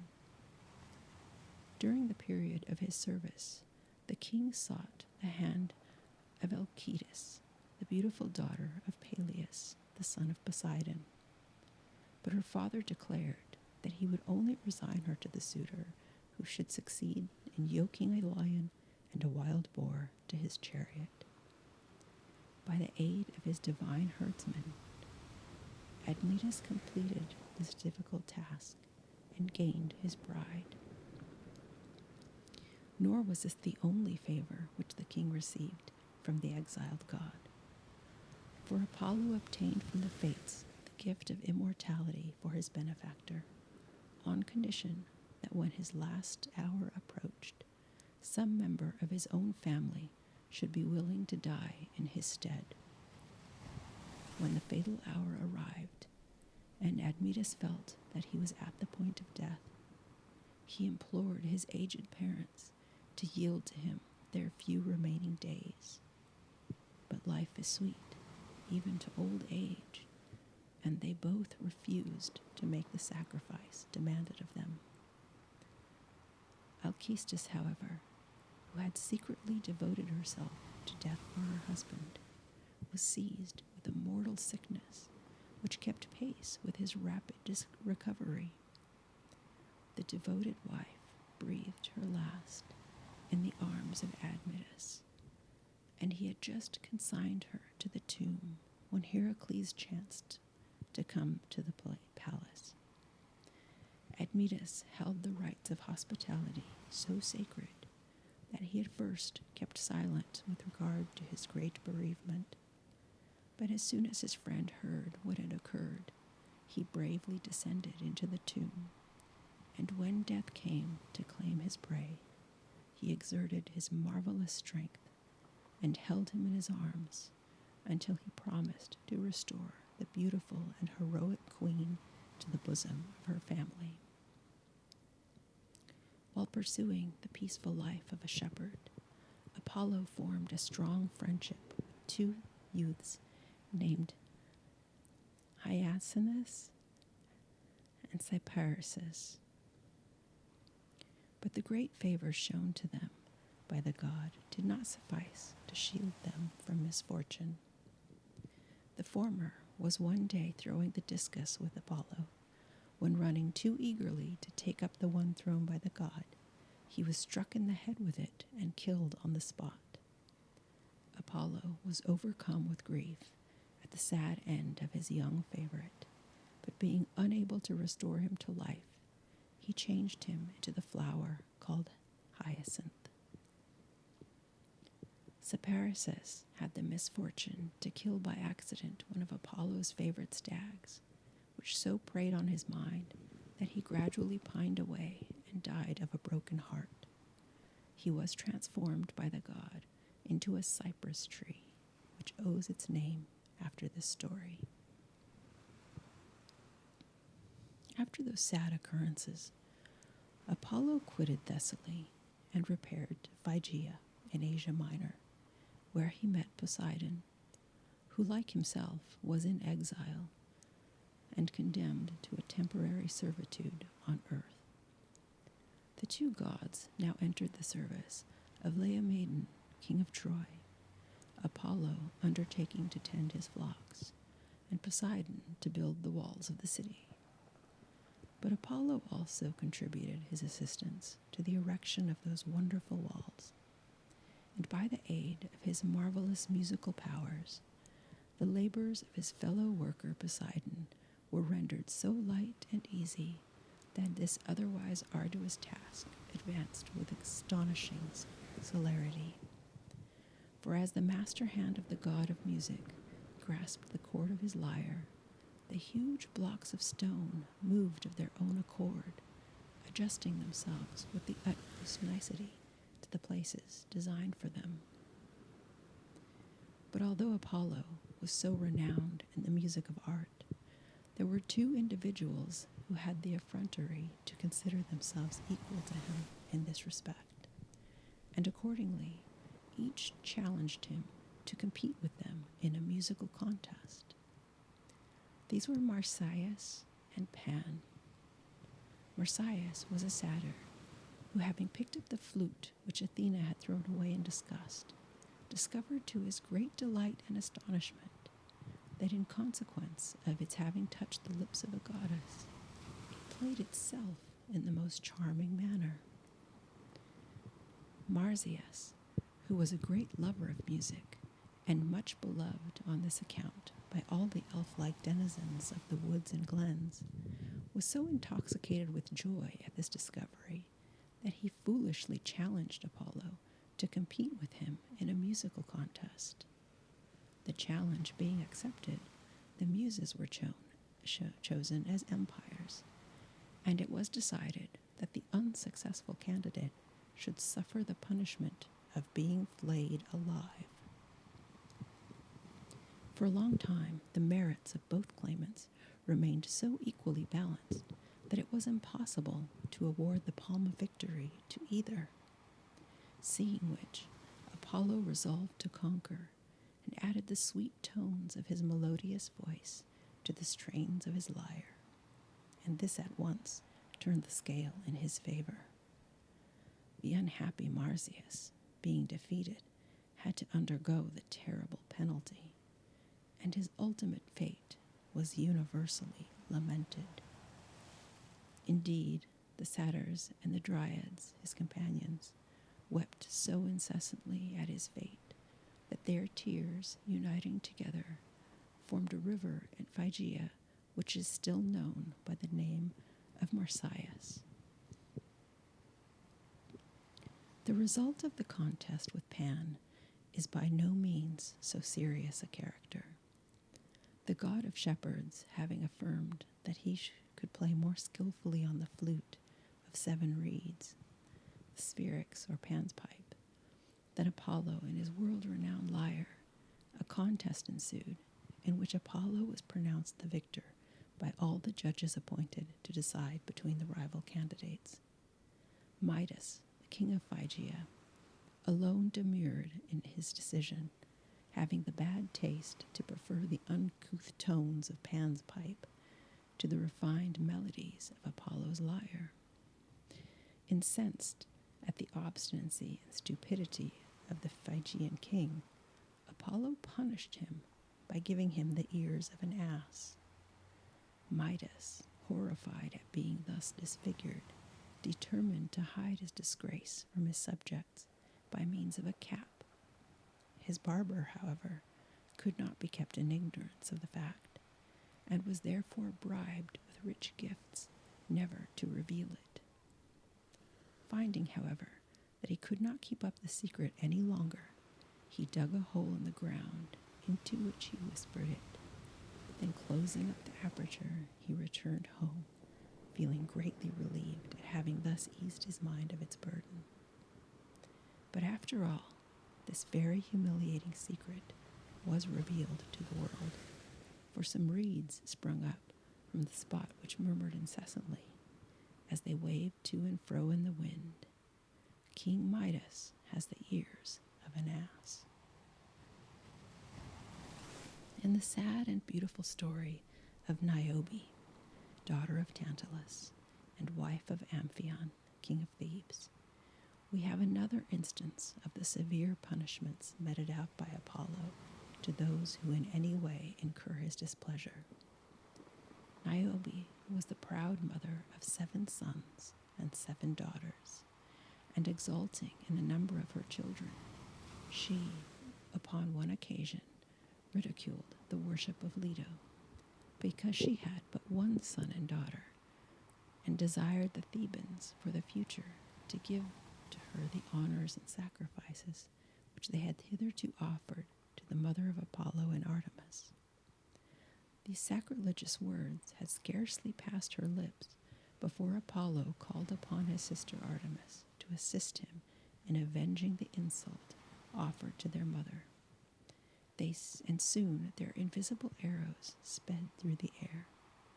Apollo slew all the sons, and Artemis had already slain all the daughters, save one, the youngest and most beloved, whom Niobe clasped in her arms, when the agonized mother implored the enraged deities to leave her at least with one of her beautiful children. But even as she prayed, the deadly arrow reached the heart of this child also. Meanwhile, the unhappy father, unable to bear the loss of his children, destroyed himself, and his dead body lay beside the lifeless corpse of his favorite son. Widowed and childless, the heartbroken mother sat among her dead, and the gods, in pity for her unutterable woe, turned her into a stone, which they transferred to Syphilis, her native Phrygian mountain, where it still continues to shed tears. The punishment of Niobe forms the subject of a magnificent marble group, which was found in Rome in the year 1553, and is now in the gallery of Uffizi in Florence. The renowned singer Orpheus was the son of Apollo and Calliope, the muse of epic poetry, and as might be expected with parents so highly gifted, was endowed with the most distinguished intellectual qualifications. He was a poet, a teacher of the religious doctrines known as the Orphic Mysteries, and a great musician, having inherited from his father an extraordinary genius for music. When he sang to the sweet tones of his lyre, he charmed all nature, and summoned round him the wild beasts of the forests, who under the influence of music became tame and gentle as lambs. The madly rushing torrents stopped their rapid course, and the very mountains and trees moved from their places at the sound of his entrancing melodies. Orpheus became united to a lovely nymph named Eurydice, the daughter of the sea god Nereus, whom he fondly loved. She was no less attracted to him, and their married life was full of joy and happiness. But it was only short-lived, for Arsteus, the half-brother of Orpheus, having fallen in love with the beautiful Eurydice, forcibly endeavored to take her from her husband. And as she fled across some fields to elude his pursuit, she was bitten in the foot by a venomous snake, which lay concealed in the long grass. She died of the wound, and her sorrowing husband filled the groves and valleys with his piteous and unceasing lamentations. His longing to behold her once more became at last so unconquerable that he determined to brave the horrors of the lower world in order to entreat Deities to restore to him his beloved wife.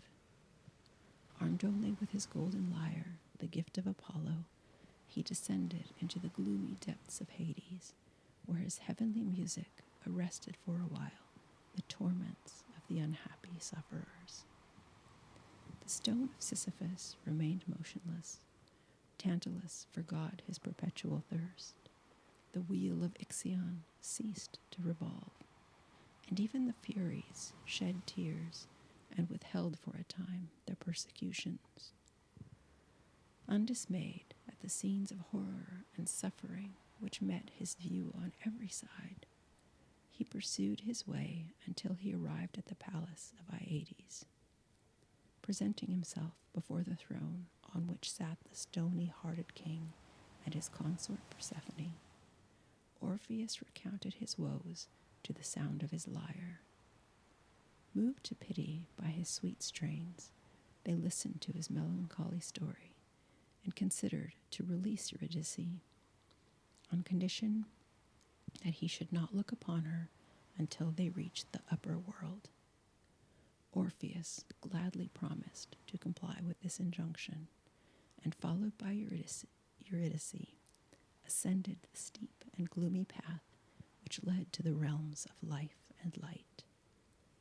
All went well until he was just about to pass the extreme limits of Hades, when, forgetting for a moment the hard condition, he turned to convince himself that his beloved wife was really behind him. The glance was fatal and destroyed all his hopes of happiness, for as he yearningly stretched out his arms to embrace her, she was caught back and vanished from his sight forever. The grief of Orpheus at this second loss was even more intense than before, and he now avoided all human society. In vain did the nymphs, his once chosen companions, endeavor to win him back to his accustomed haunts.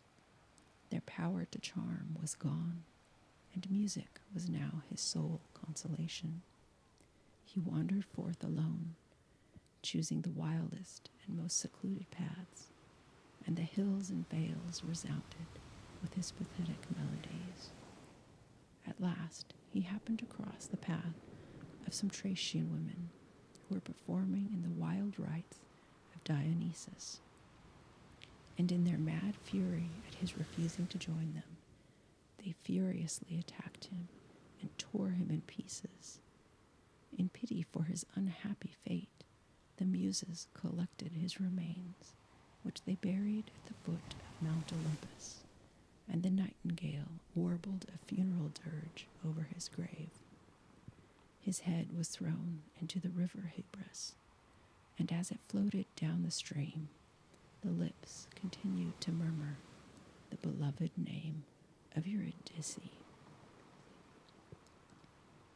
The chief seat of worship of Apollo was at Delphi, and here was the most magnificent of all his temples, the foundation of which reaches far beyond all historical knowledge, and which contained immense riches, the offerings of kings and private persons, who had received favorable replies from the oracle. The Greeks believed Delphi to be the central point of the earth, because two eagles sent forth by Zeus, one from the east, the other from the west, were said to have arrived there at the same moment. The Pythian Games, celebrated in honor of the victory of Apollo over the Python, took place at Delphi every 4 years. At first, celebration of these games, gods, goddesses, and heroes contended for prizes, which were gold or silver, but consisted in later times of simple laurel wreaths. On account of its being the place of his birth, the whole island of Delos was consecrated to Apollo, where he was worshipped with great solemnity. The greatest care was taken to preserve the sanctity of the spot, for which reason no one has suffered to be buried there. At the foot of Mount Cnithus was a splendid temple of Apollo, which possessed an oracle, and was enriched with magnificent offerings from all parts of Greece. Even foreign nations held this land sacred, for when the Persians passed it on their way to attack Greece, they not only sailed by, leaving it uninjured, but sent rich presents to the temple games, called Dalia, instituted by Theseus, and were celebrated by Delos every 4 years. A festival termed the Gynopedra was held at Sparta in honor of Apollo, in which boys sang the praises of the gods, and the 300 Lacedaemonians who fell at the battle of Thermopylae. Wolves and hawks were sacrificed to Apollo, and the birds sacred to him were the hawk, raven, and swan. Roman Apollo. The worship of Apollo never occupied the all-important position in Rome which it held in Greece, nor was it introduced until comparatively late period. There was no sanctuary erected in his divinity until BC 430, when the Romans, in order to avert a plague, built a temple in his honor. But we do not find the worship of Apollo becoming in any way prominent until the time of Augustus, who, having called upon this god for aid before the famous battle of Actium, ascribed the victory which he gained to his influence, and accordingly erected a temple there, which he enriched with a portion of the spoil. Augustus afterward built another temple in honor of Apollo on the Palatine Hill, in which at the foot of its statue were deposited 2 gilt chests containing the Sibylline oracles. These oracles were collected to replace the Sibylline books originally preserved in the Temple of Jupiter, which were destroyed when that edifice was burned. The Sibyls were maidens who had received the gift of prophecy and the privilege of living to an incredible age. One of these Sibyls, known as Cucumin, appeared in the Tarquinius Superbus, the last king of Rome, offering for sale 9 books which she informed him had been written by herself. Not knowing who she was, Tarquin refused to buy them, upon which she burned 3 and returned with 6, demanding the same price as before. Being again driven away as an impostor, she again retired and burned 3 more, returning with the remaining 3, for which she still asked the same price as the first. Tarquin, amazed at her inconsistency, now consulted with the augurs, who blamed him for not having bought the 9 books when they were first offered to him, and desired him to secure the remaining 3 at whatever price they were to be had. He accordingly purchased the volumes, which were found to contain predictions of great importance to Rome. After the disposal of the books, the Sibyl vanished and was seen no more. The most beautiful and renowned of all the statues of Apollo now in existence is that known as the Apollo Belvedere, which was found in 1503 among the ruins of ancient Antium. It was purchased by Pope Julius II, who removed it to the Belvedere of the Vatican, from whence it takes its name, and where it had been for more than 300 years the admiration of the world. When Rome was taken and plundered by the French, this celebrated statue was transported to Paris and placed in a museum there. But in 1815 it was restored to its former place in the Vatican. The attitude of the figure, which is more than 7 feet high, is inimitable in its freedom, grace, and majesty. The forehead is noble and intellectual, and the whole countenance so exquisite in its beauty that one pauses spellbound to gaze on so perfect a conception. The god has a very youthful appearance and is unusual in all his representations, with the exception of a short mantle which falls from his shoulders, is unclothed. He stands against the trunk of a tree, up which a serpent is creeping, and his left arm is outstretched as though about to punish.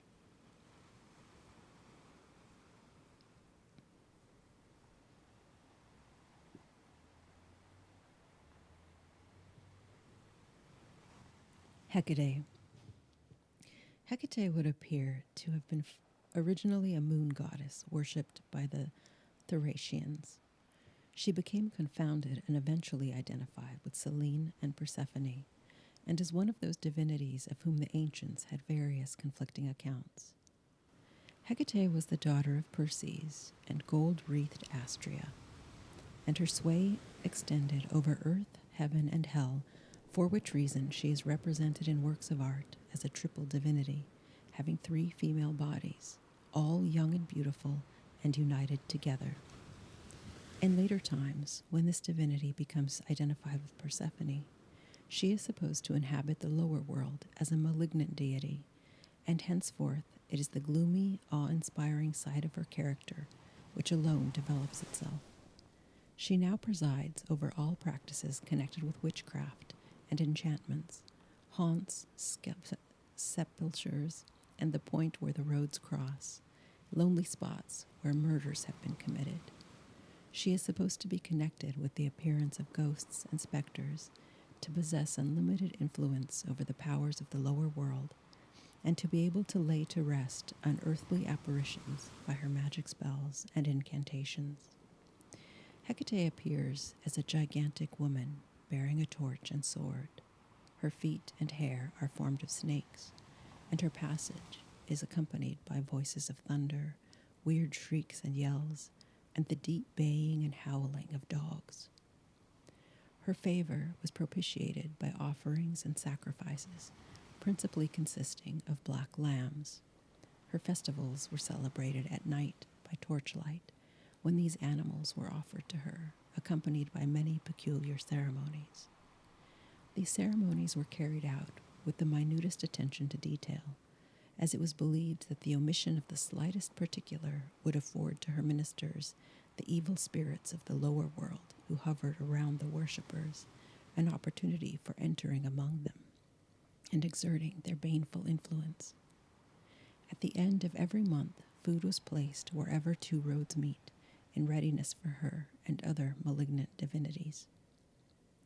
In studying the peculiar characteristics which Hecate assumes when she usurps the place of Persephone, the rightful mistress of the lower world, we are reminded of the various superstitions with regard to specters, witchcraft, etc., which have, even down to our own times, exerted so powerful an influence over the minds of the ignorant, which would appear to owe to their origin a remote pagan source.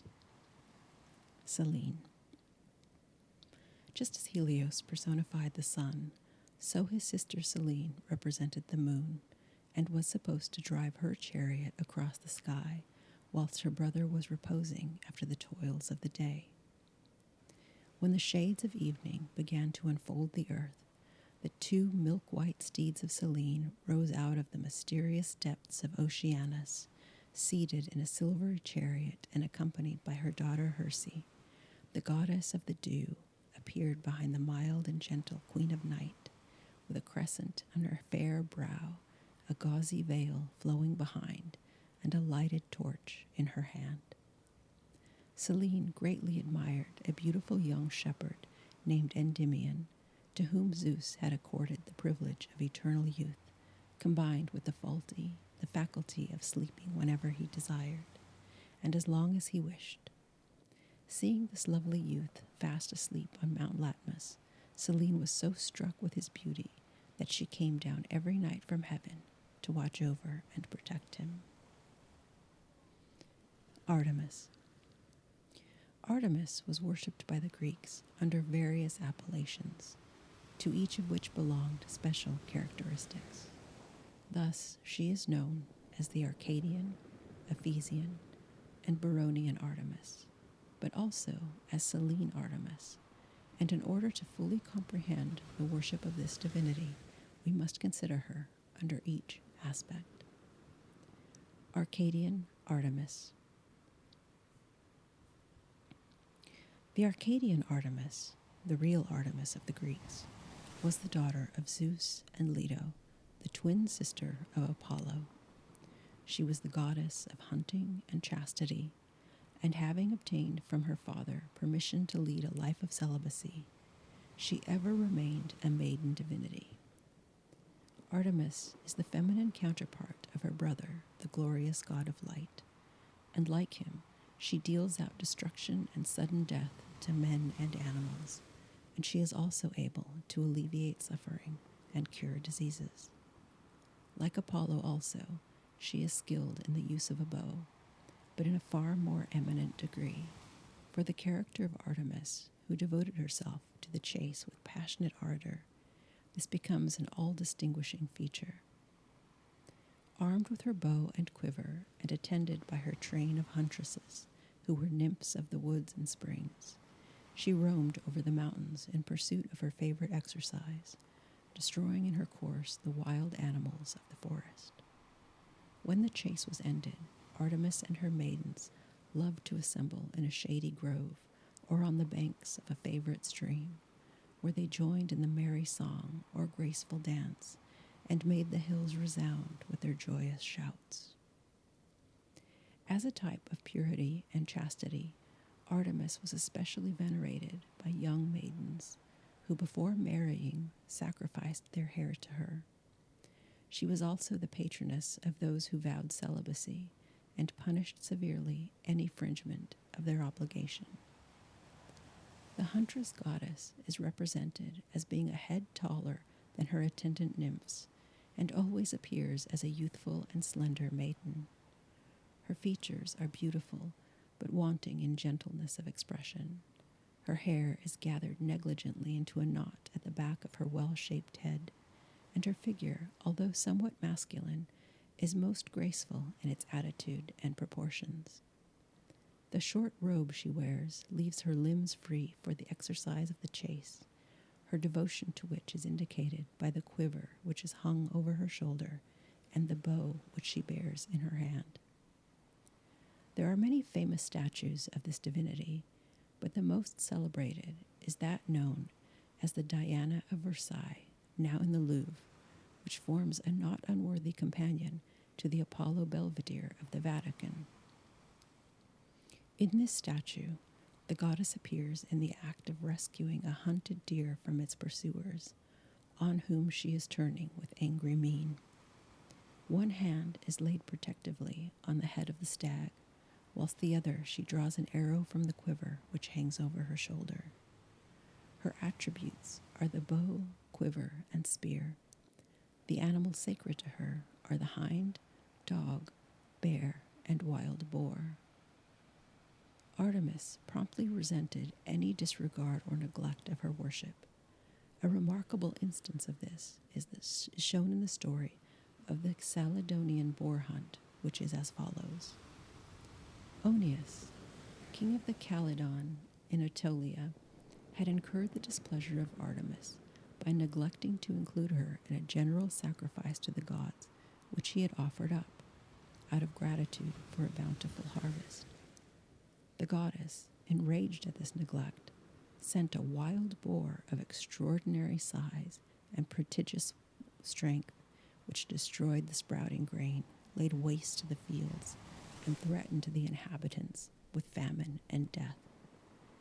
At this juncture, Meleager, the brave son of Oeneus, returned from the Argonautic expedition, and finding his country ravaged by this dreadful scourge, entreated the assistance of all the celebrated heroes of the age to join him in hunting the ferocious monster.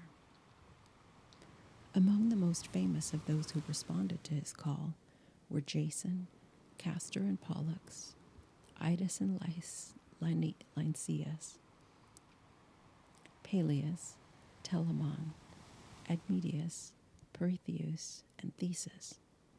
The brothers of Althea, wife of Oeneus, joined the hunters, and Meleager also enlisted the service of his fleet-footed huntress, Atalanta.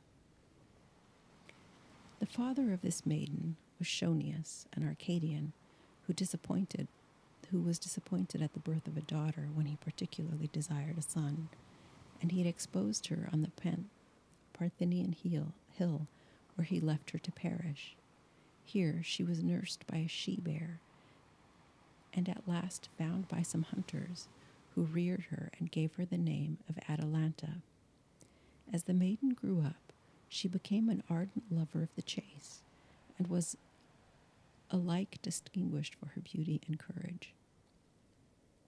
Although often wooed, she led a life of strict celibacy, an oracle having predicted that inevitable misfortune awaited her should she give herself in marriage to any of her numerous suitors.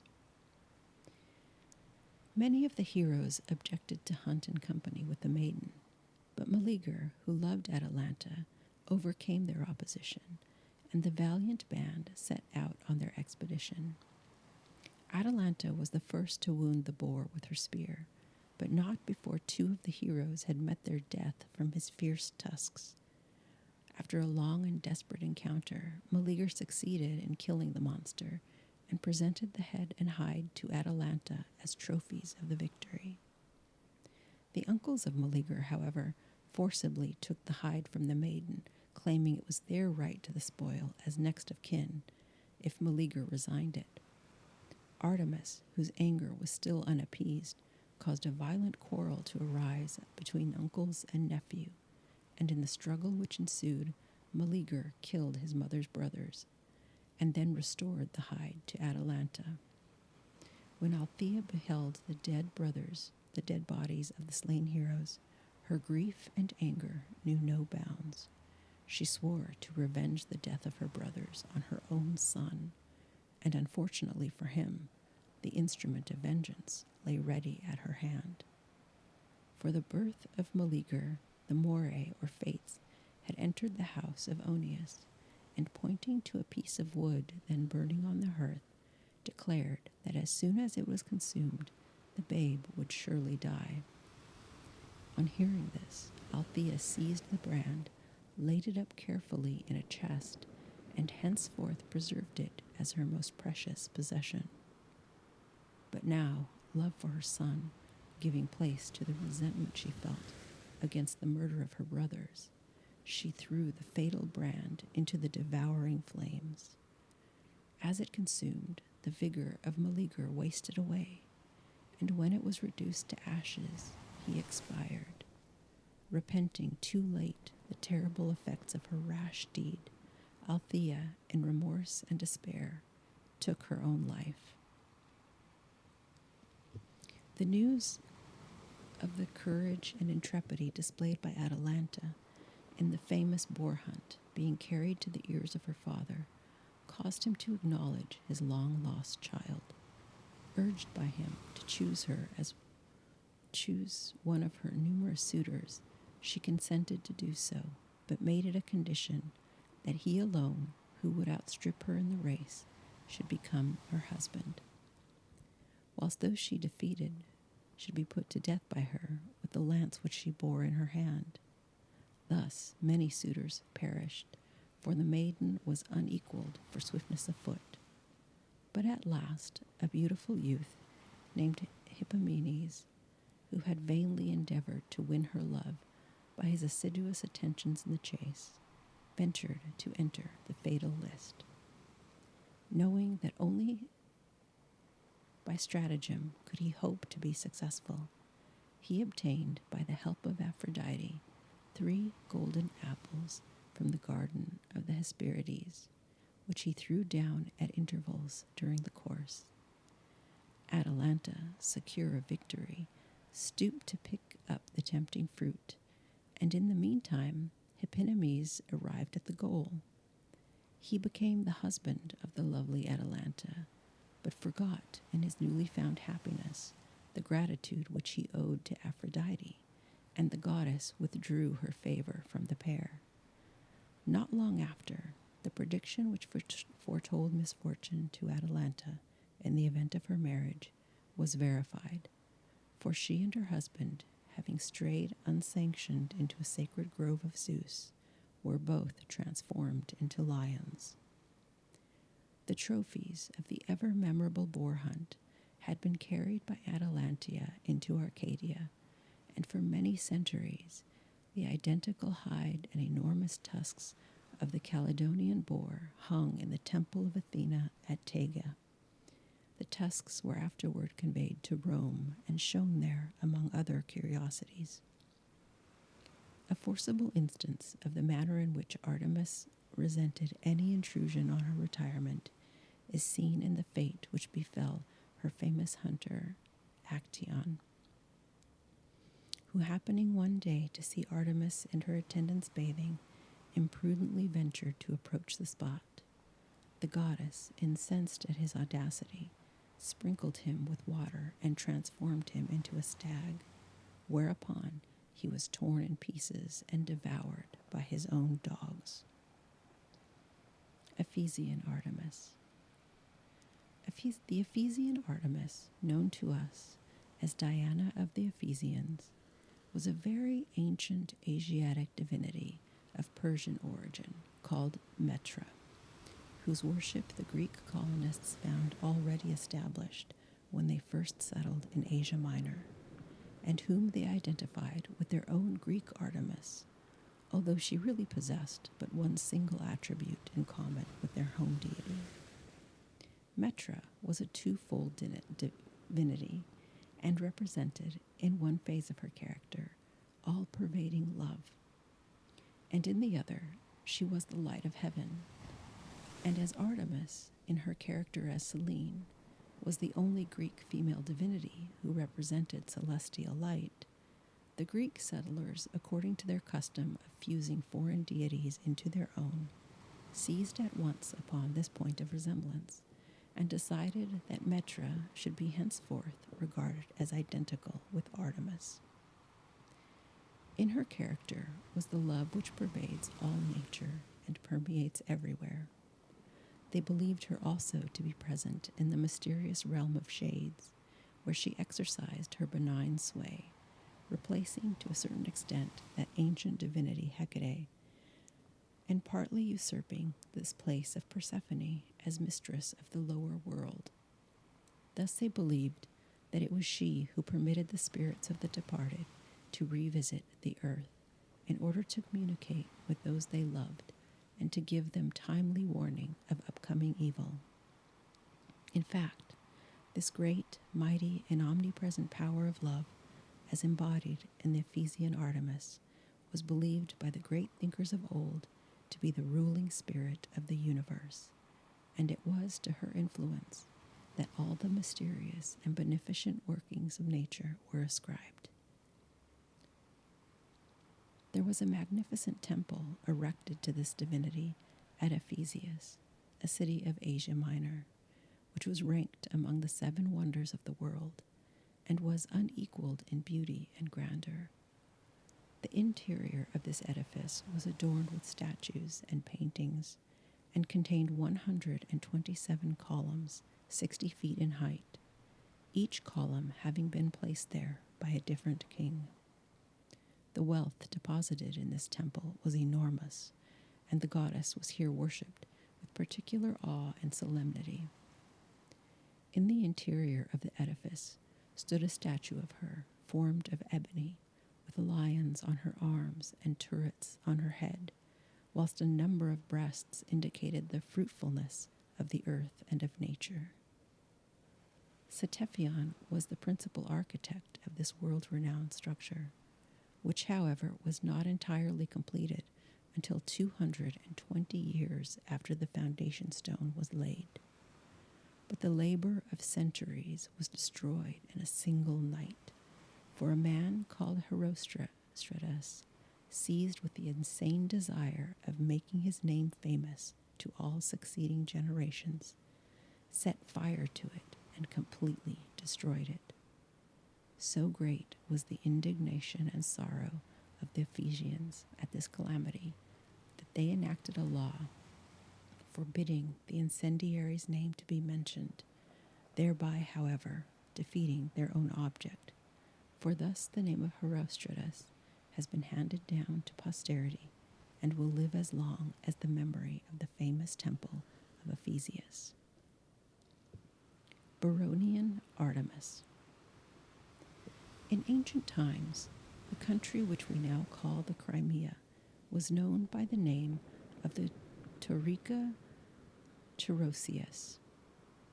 It was colonized by Greek settlers who, finding that the Scythian inhabitants had a native divinity somewhat resembling their own Artemis, identified her with the huntress goddess of the mother country. The worship of this Taurian Artemis was attended with the most barbarous practices, for in accordance with the law which she enacted, all strangers, whether male or female, landing or shipwrecked on her shores, were sacrificed upon her altars. It is supposed that this decree was issued by the Taurian goddess of chastity to protect the purity of her followers by keeping them apart from foreign influences. The interesting story of Iphigenia, a priestess in the temple of Artemis at Taurus, forms the subject for one of Schiller's most beautiful plays. The circumstances occurred at the commencement of the Trojan War and are as follows.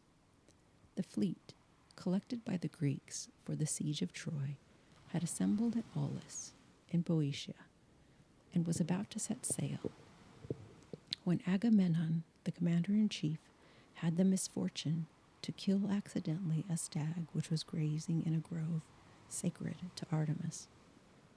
The offended goddess sent continuous calms that delayed the departure of the fleet, and Calchas, the soothsayer, who had accompanied the expedition, declared that nothing less than the sacrifice of Agamemnon's favorite daughter, Iphigenia, would appease the wrath of the goddess. At these words, the heroic heart of the brave leader sank within him, and he declared that rather than consent to so fearful an alternative, he would give up his share in the expedition and return to Argos. In this dilemma, Odysseus and other great generals called a council to discuss the matter, and after much deliberation, it was decided that private feeling must yield to the welfare of the state.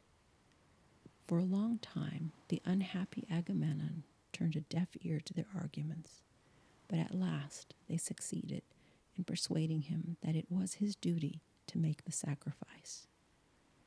He accordingly dispatched a messenger to his wife, Clytemnestra, begging her to send Iphigenia to him, alleging as a pretext that the great hero Achilles desired to make her his wife.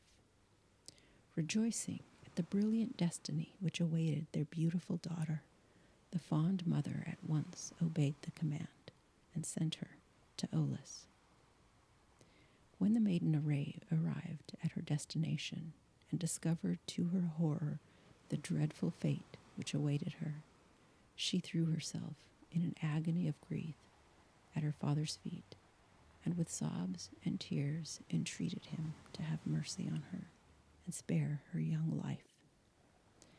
But alas, her doom was sealed, and now her repentant and heartbroken father was powerless to avert it.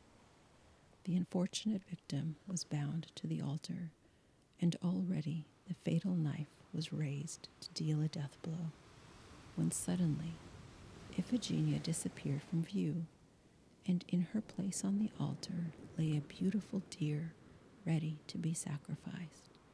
It was Artemis herself, who, pitying the youth and beauty of her victim, caused her to be conveyed in a cloud to Taurica, where she became one of her priestesses and entrusted with the charge of her temple, a dignity, however, which necessitated the offering of those human sacrifices presented to Artemis. Many years passed, during which time the long and wearisome siege of Troy had come to an end, and the brave Agamemnon had returned home to meet death at the hands of his wife Aegisthus. But his daughter, Iphigenia, was still in exile from her native country and continued to perform the terrible duties which her office involved. She had long given up hope of ever being restored to her friends, when one day 2 Greek strangers landed on Taurica's inhospitable shores. They were Orestes and Pylades, whose romantic attachment to each other had made their names synonymous for devoted, self-sacrificing friendship. Orestes was Iphigenia's brother, and Pylades her cousin, and their object in undertaking an expedition fraught with so much peril was to obtain the statue of the Taurian Artemis. Orestes, having incurred the anger of the Furies for avenging the murder of his father Agamemnon, was pursued by them wherever he went, until at last he was informed by the oracle of Delphi that in order to pacify them, he must convey the image of the Taurian Artemis from Taurus to Attica. This he at once resolved to do, and accompanied by his faithful friend, who insisted on sharing the dangers of the undertaking, he set out for Taurica. But the unfortunate youths had hardly stepped on shore before they were seized by the natives, who as usual conveyed them for sacrifice to the temple of Artemis. Iphigenia, discovering that they were Greeks, although unaware of their relationship to herself, thought the opportunity a favorable one for sending tidings of her existence to her native country, and accordingly she requested one of the strangers to be the bearer of a letter from her to her family. A magnanimous dispute now arose between the friends, and each besought the other to accept the precious privilege of life and freedom. Pylades, at length overcome by the urgent entreaties of Orestes, agreed to be the bearer of the missive, but on looking more closely at the superscription, he observed to his intense surprise that it was addressed to Orestes. Hereupon an explanation followed. The brother and sister recognized each other amid joyful tears and loving embraces, and assisted by her friends and kinsmen, Iphigenia escaped with them from a country where she had spent so many unhappy days and witnessed so many scenes of horror and anguish. The fugitives, having contrived to obtain the image of Taurian Artemis, carried it with them to Berens in Attica. This divinity was henceforth known as the Beronian Artemis, and the rites which rendered her worship so infamous in Taurica were now introduced into Greece, and human victims bled freely under the sacrificial knife in both Athens and Sparta. The revolting practice of offering human sacrifices to her was continued until the time of Lycurgus, the great Spartan lawgiver, who put an end to it by substituting in its place one which was hardly less barbarous, namely the scourging of youths who were whipped on the altars of the Beronian Artemis in the most cruel manner. Sometimes indeed they expired under the lash, in which case their mothers, far from lamenting their fate, are said to have rejoiced, considering this an honorable death for their sons. Selene Artemis. Hitherto we have seen Artemis only in the various phases of her terrestrial character. But just as her brother Apollo drew into himself by degrees the attributes of that more ancient divinity Helios, the sun god, so in a manner she became identified in later times with Selene, the moon goddess, in which character she is always represented as wearing on her forehead a glittering crescent, whilst a flowing veil, bespangled with stars, reaches to her feet, and a long robe completely envelops her. Diana. The Diana of the Romans was identified with the Greek Artemis, with whom she shares that particular tripartite character which so strongly marks the individuality of the Greek goddess. In heaven, she was Luna, the moon. On earth, Diana, the huntress goddess. And in the lower world, Proserpine. But unlike the Ephesian Artemis, Diana, in her character as Proserpine, carries with her into the lower world no element of love or sympathy. She is, on the contrary, characterized by practices altogether hostile to man, such as the exercise of witchcraft, evil charms, and other antagonistic influences, and is in fact the Greek Hecate in her later development. The statues of Diana are generally erected at a point where three roads meet, for which reason she is called Trivia, from tri, three, and via, way. A temple was dedicated to her on the Aventine Hill by Severius Tullius, who is said to have first introduced the worship of this divinity into Rome. The Nemoralia, or Grove Festivals, are celebrated in her honor on the 13th of August on the Lacus Nemoranos, or forest-buried lake, near Aricia. The priest who officiated her temple in this spot was always a fugitive slave who had gained his office by murdering his predecessor, and hence was constantly armed in order that he might thus be prepared to encounter a new aspirant.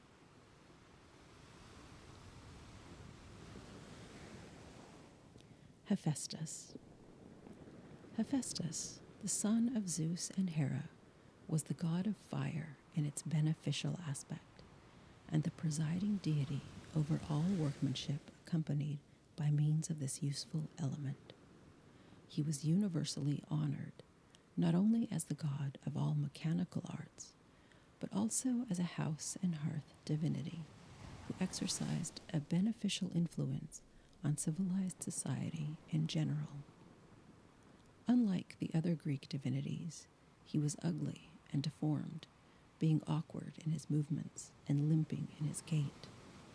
This latter defect originated, as we have already seen, in the wrath of his father Zeus, who hurled him down from heaven in consequence of his taking part of Hera in one of the domestic disagreements, which so frequently arose between that royal pair. Hephaestus was a whole day falling from Olympus to the earth, where he at length alighted on the island of Lemnos. The inhabitants of the country, seeing him descending through the air, received him in their arms, but in spite of their care, his leg was broken by the fall, and he remained ever afterward lame in one foot. Grateful for the kindness of the Lemnians, he henceforth took up his abode on their island, and therefore built himself a superb palace, the forges for the pursuit of his avocation. He instructed the people how to work in metals, and also taught them other valuable and useful arts. It is said that the first work of Hephaestus was a most ingenious throne of gold, with secret springs which he presented to Hera. It was arranged in such a manner that once seated, she found herself unable to move, and though all the gods endeavored to extricate her, their efforts were unavailing. Hephaestus thus revenged himself on his mother for the cruelty she had always displayed toward him, on account of his want and comeliness and grace. Dionysus, the wine god, contrived, however, to intoxicate Hephaestus, and then induced him to return to Olympus, where, after having released the Queen of Heaven from her very undignified position, he became reconciled to his parents.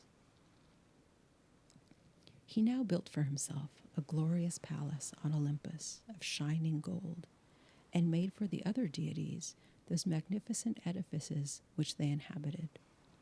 He was assisted in his various and exquisitely skillful works of art by 2 female statues of pure gold formed by his own hand, which possessed the power of motion, and always accompanied him wherever he went.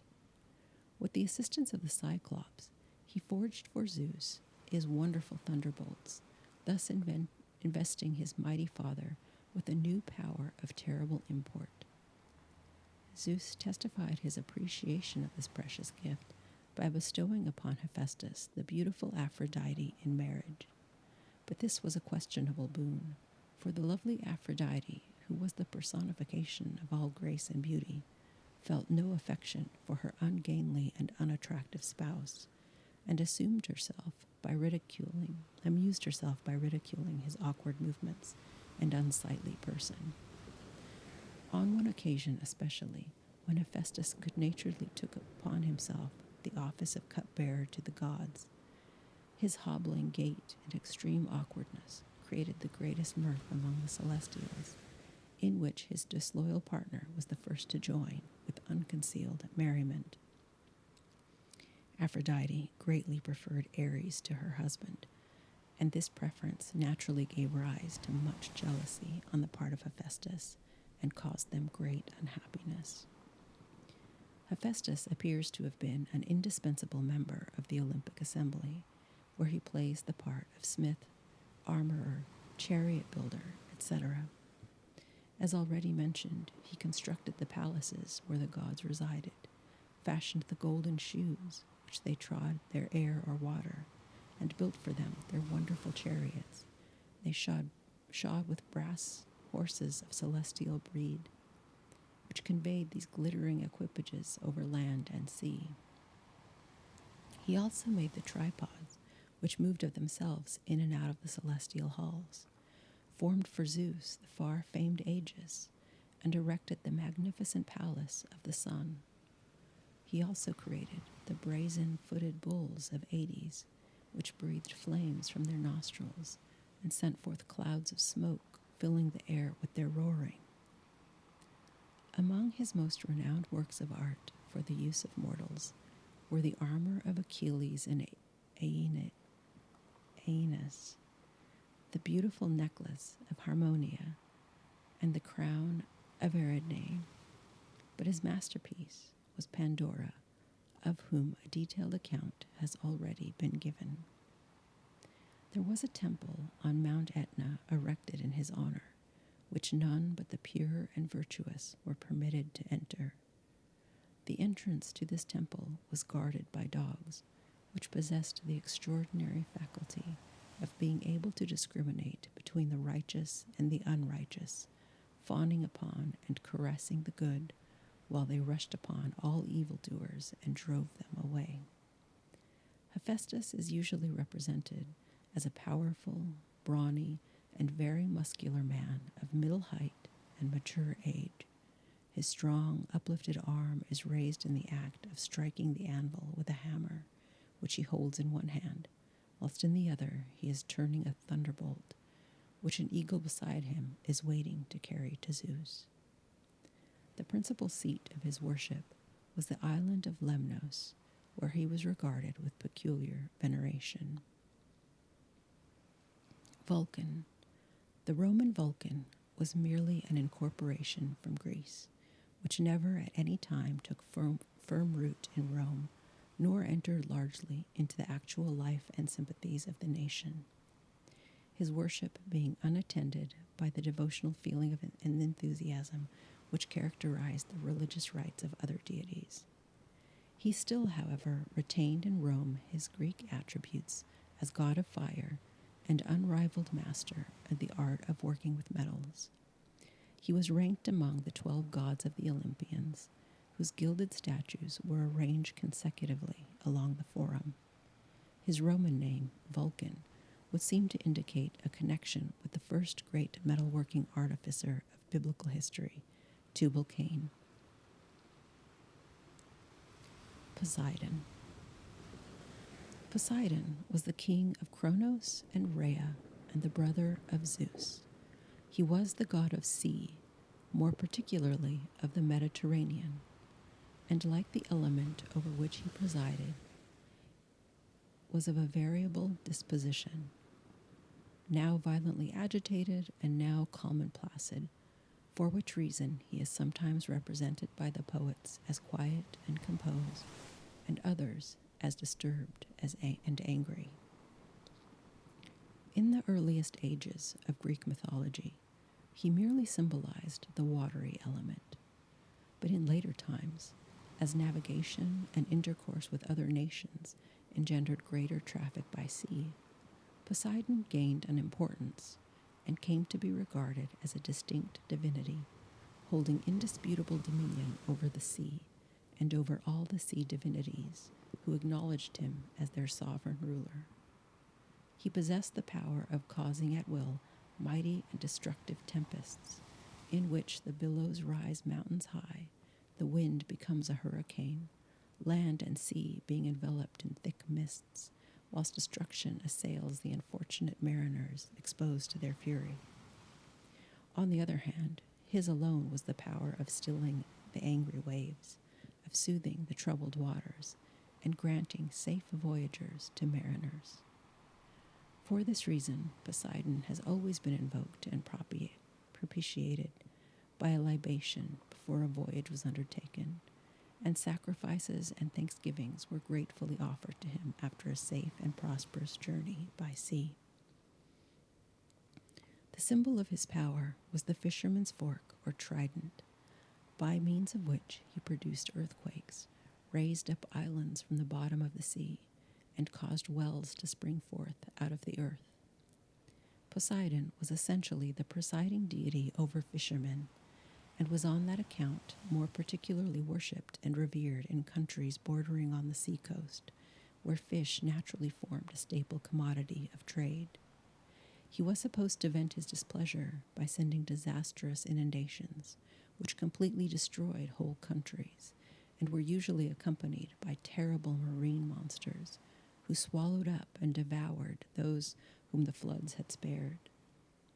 It is probable that these sea monsters are the poetical figures which represent the demons of hunger and famine, necessarily accompanying a general inundation.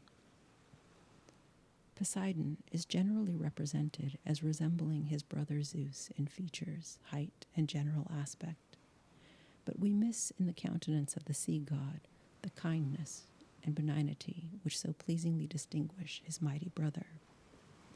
The eyes are bright and piercing, and the contour of his face somewhat sharper in its outline than that of Zeus, thus corresponding, as it were, with his more angry and violent nature.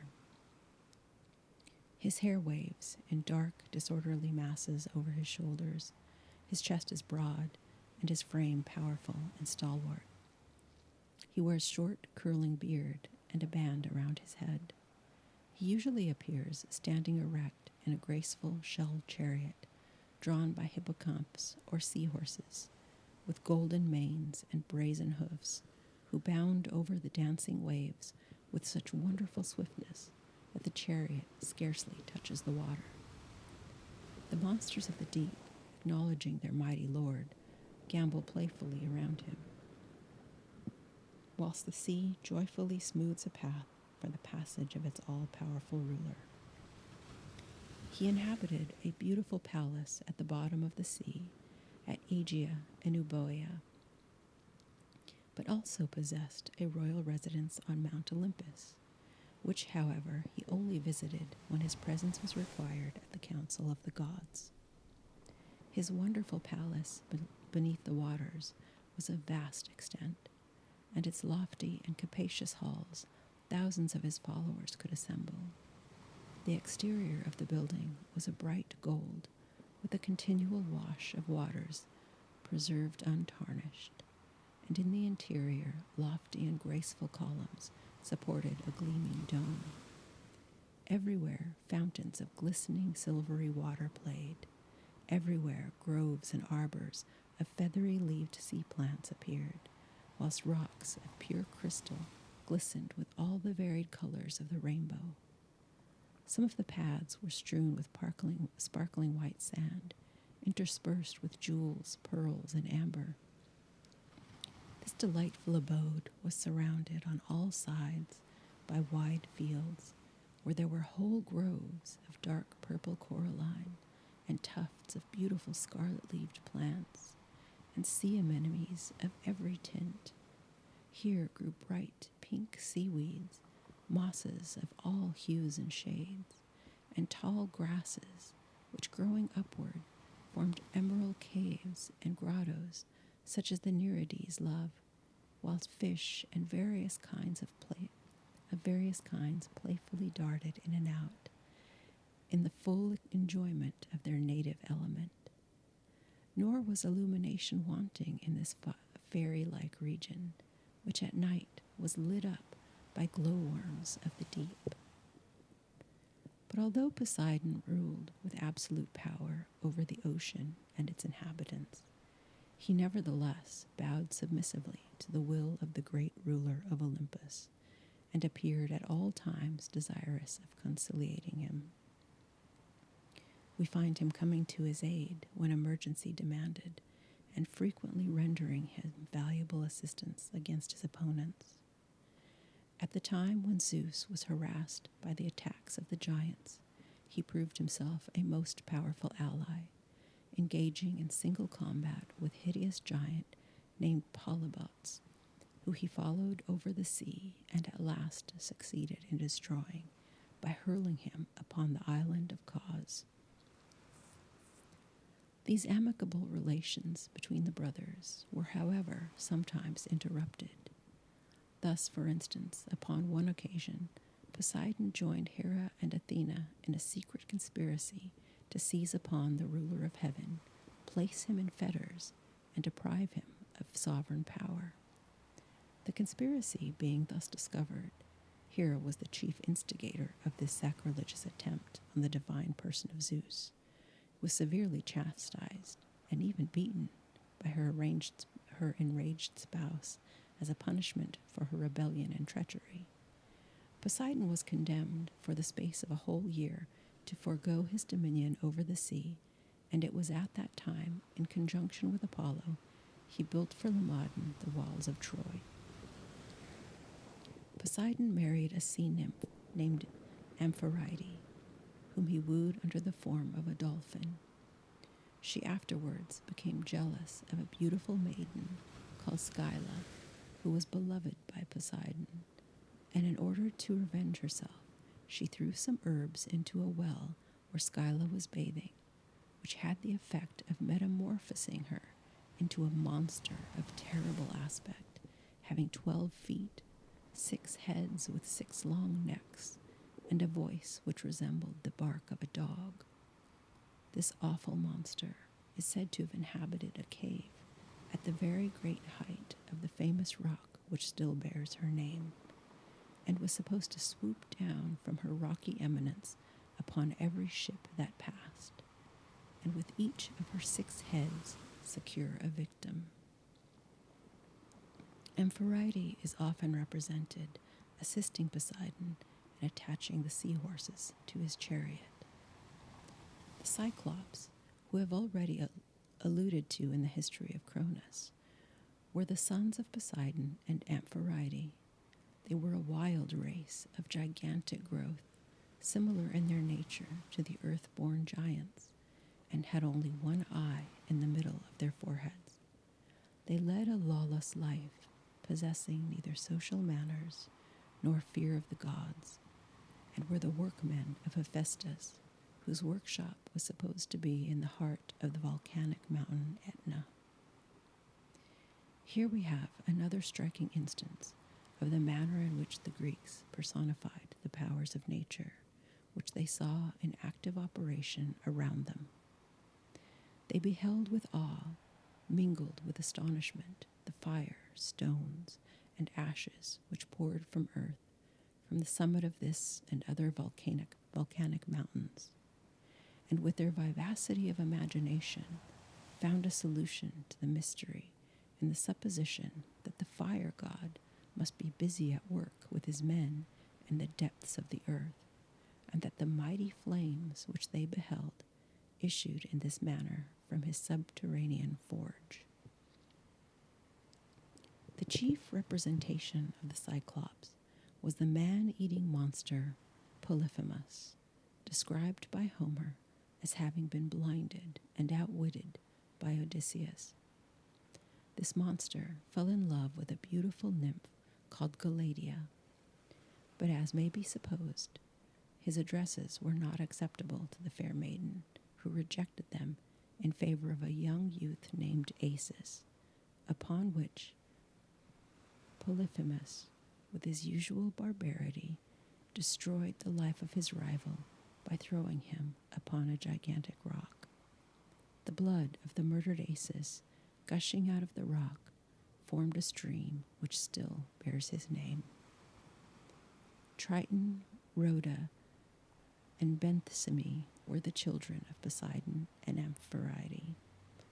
The sea god was the father of two giant sons called Otus and Ephialtes.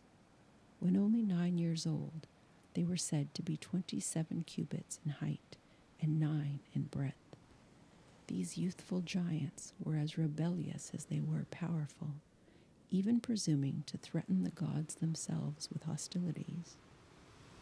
During the war of the Gigantomachia, they endeavored to scale heaven by piling mighty mountains one upon the other. Already they had succeeded in placing Mount Ossa on Olympus and Pelion on Ossa, when this impious project was frustrated by Apollo, who destroyed them with his arrows. It was supposed that had not their lives been thus cut off before reaching maturity, their sacrilegious designs would have been carried into effect. Peleus and Neleus were also sons of Poseidon. Their mother Tyro was attached to the river god Enopeus, whose form Poseidon assumed and thus won her love. Peleus became afterwards famous in the story of the Argonauts, and Neleus was the father of Nestor, who was distinguished in the Trojan War. The Greeks believed that it was Poseidon that they were indebted to the existence of the horse, which he is said to have produced in the following manner. Athena and Poseidon, both claiming the right to name Cecropia, the ancient name of Athens, a violent dispute arose which was finally settled by an assembly of the Olympian gods, who decided that whichever of the contending parties presented mankind with the most unusual gift should obtain the privilege of naming the city. Upon this, Poseidon struck from the ground with his trident, and the horse sprang forth with all of its untamed strength and graceful beauty. From the spot which Athena touched with her wand issued the olive tree, whereupon the gods unanimously awarded to her the victory, declaring her gift to be the emblem of peace and plenty, while that of Poseidon was thought to be the symbol of war and bloodshed. Athena accordingly called the city Athens after herself, and it has ever since retained this name. Poseidon tamed the horse for the use of mankind, and was believed to have taught men the art of managing horses by the bridle. The Isthmian Games, so named because they were held on Isthmus of Corinth, in which horse and chariot races were the distinguishing feature, were instituted in honor of Poseidon.